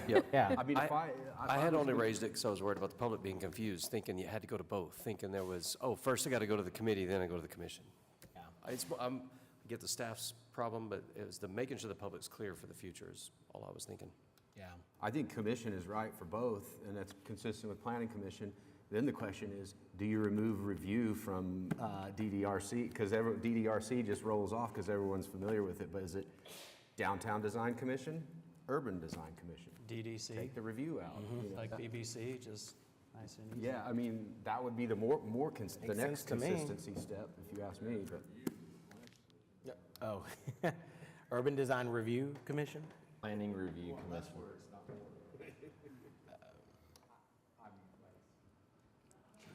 So I think it sounds like there's consensus around calling them both commission, which is what's proposed, right? And now the question is, do we have any strong feelings about removing review from downtown design? I don't care. I don't have a strong feeling. Okay. Maybe it's one of those, do you come back to that over time? I missed which was which. If it's the one you're changing, oh, if you had that little chart, I don't know which one's which. Where was it? If you're changing that one, then change it for the good. Yeah, here we go. Well, I don't know which one was committee and which one, that was the Downtown Design Review Commission. Is that the one that was previously committee? Yep. Yeah. You're already having to go change committee. That's the moment to drop review, and then they're consistent. So if it's not any more trouble, I would also drop review. Yes. Bold move. Good suggestion from Bold Commissioner move. LaForge. I'm with That's you. why he's got the mayor's seat on the commission. I'm just saying. You're the at-large. I'm good with that. Is everybody else good with that? Yeah. All right. I think we just need a motion. Let's strike review from downtown design. Let's make history. We didn't You get wanna make the motion, We didn't get to Commissioner name Lake Hefner Parkway. Oh, the Rusty LaForge Design Review Yeah, okay. Commission. Make a motion to do what you said. There you go. Commissioner LaForge moves to recommend approval of the ordinance, subject to an amendment to change the name of the Downtown Design Review Commission to the Downtown Design Commission. Yeah. Is there a second? Here. It's been seconded by Commissioner Govine. Please cast your votes.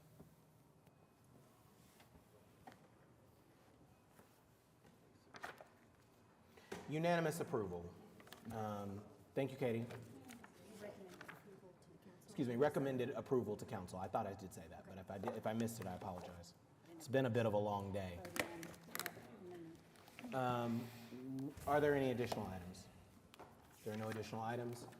Planning Commission committees. I think we are forming another committee.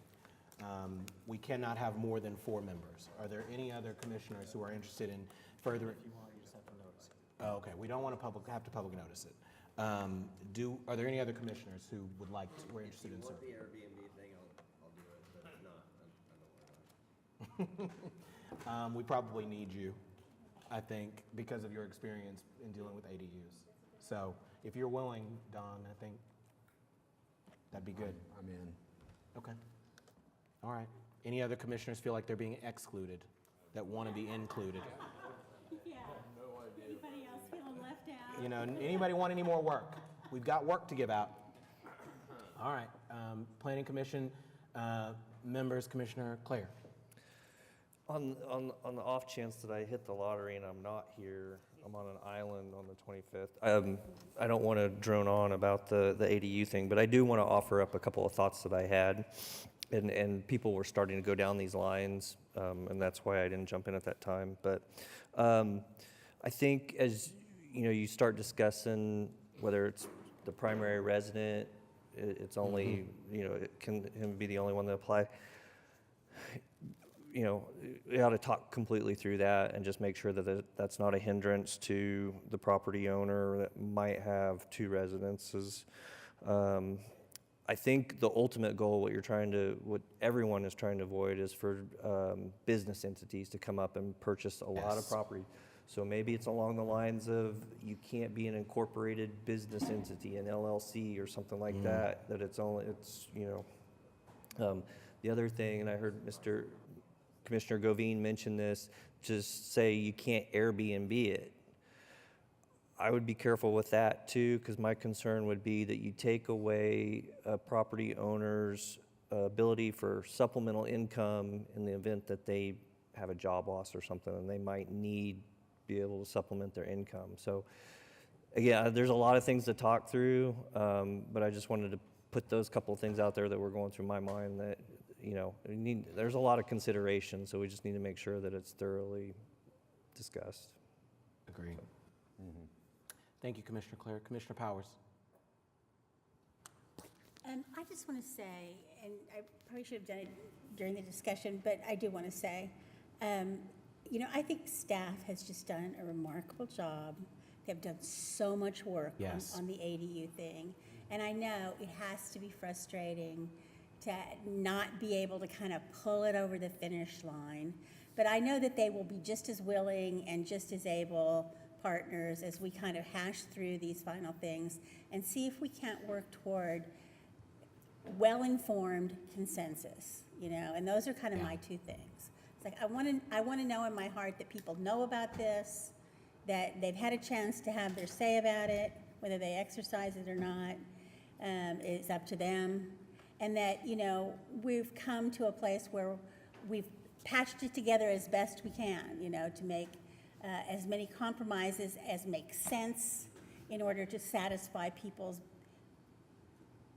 most sincere and deepest concerns.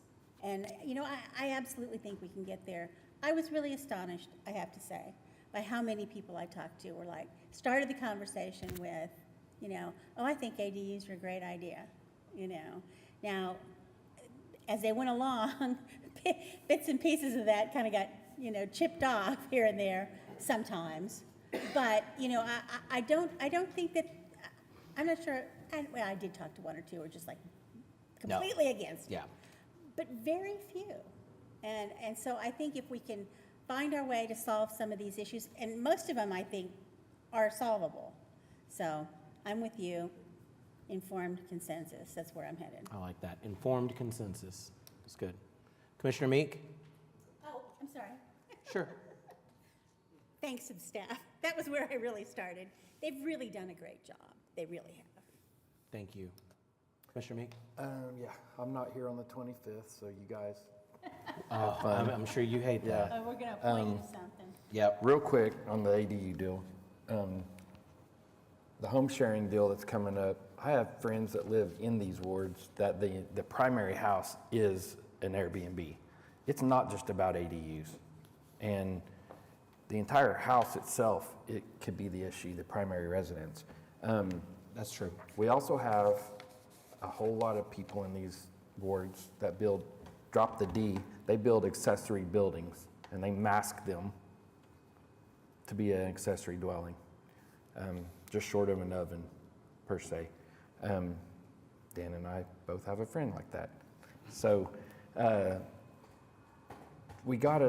think this needs approved. You guys all know I'm big on the address aspect of it. Oh, yeah. For public safety. With that said, I think you guys all know I'm a yes vote for the ADU. I agree that neighborhoods need to get figured out which ones want in, which ones want out. Anytime we're improving the right of a homeowner, I think the ADU is going to be a good thing. The last thing, we had our second or third Vision Zero meeting. Felt like number 3. It's really turned up. I mean, it is intense. The stuff we're doing, going through every single intersection, KBAs, which are police ratings on crashes, whether they're fatalities or severe injuries or not. We're in the interactive mode where we're marking up intersections, making notes. It was a very interesting meeting, and that's my report on Vision Zero. Yeah, and any of you that know of intersections in your ward that they call it the high injury network areas, there may be intersections that aren't on the high injury network that need added. So if I'm sure staff could send out the link to that interactive map if you guys wanted to look at it, even if you're not on the committee. That's it. Cool. Commissioner Privet? Pretty good. I'm for ADU, so not too much into the Airbnb thing, so, I agree with that. Pretty stupid to start letting people build houses and rent out the back of them. But at the same time, you can buy a house and Airbnb that house and live in the ADU and rent that out if you wanted to, or vice versa. So, I I don't know where you go with all that and how you regulate that, but yeah, I could see that as being a problem, but ADUs as a whole, I'm for sure. That's all I got. Thank you. I'm for the ADUs, but I think, and I think we're doing it, I think we need to be very careful about the decisions we make and carefully go through this process, because I think if we make the wrong decisions, we may live to regret it. But as far as the Airbnb thing, you know, my thought right now, maybe I'll change my mind on it, is maybe we just say that they're not allowed in a accessory dwelling unit. Maybe that solves that problem. I do think that we need to have some, we need to address the parking. I think that's a realistic thing in Oklahoma City. And I know some of these neighborhoods, as they pointed out, have small streets already. So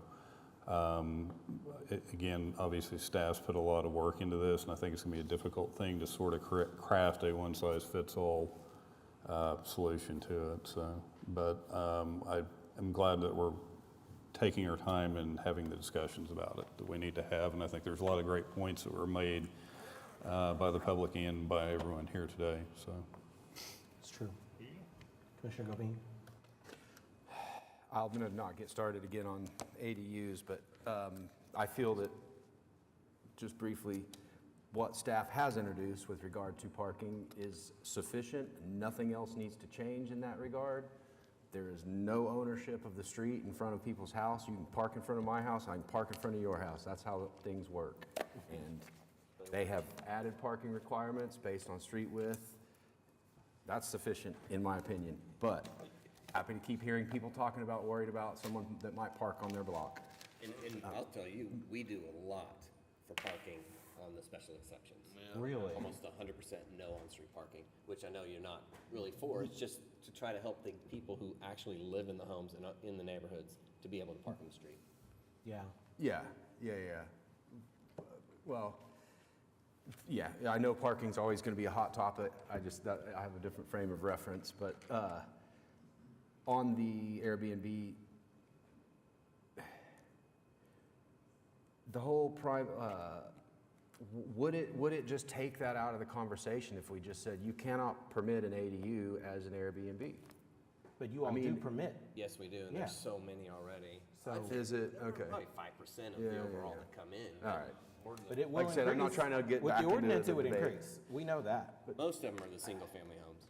Yeah, and that's my point, knowing a lot of people that have gotten in the Airbnb business and then gotten out of it because it was too much risk, too much hassle, it didn't make them money, and they're not going to be a proliferation of these suddenly that just spawn everywhere. Because there's only so much market. The Airbnbs that are desirable, that are the ones people want to go for, the owner's not on site. You want a house that you have to yourself to stay in. You don't like they're not even going to be desirable Airbnbs as much as some.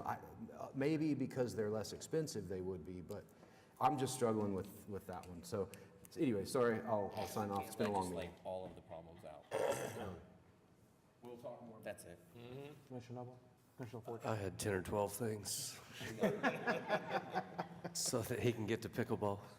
No, appreciate the staff has done a great job. Thanks for y'all that are going to keep talking about the ADUs. I think we're going to get there. Thank y'all. I think we're going to get there. I will say this too as we close. We will not, no matter what we do, there will be people here who are opposed to this. And I think we need to go into it knowing we will not get to a perfect solution. There will be things that we didn't predict or did not fully get to. And so we cannot go into this thinking it's either unanimous or bust. Like, we're going to have some detractors no matter what we come back doing. So I just want to see us move forward with it in some way. So, yep, there you go. I mean, there's ways around it. Planning Department? Nothing new. Municipal Counselor's Office? Citizens to be heard? We've reached the end of our agenda, and we're adjourned.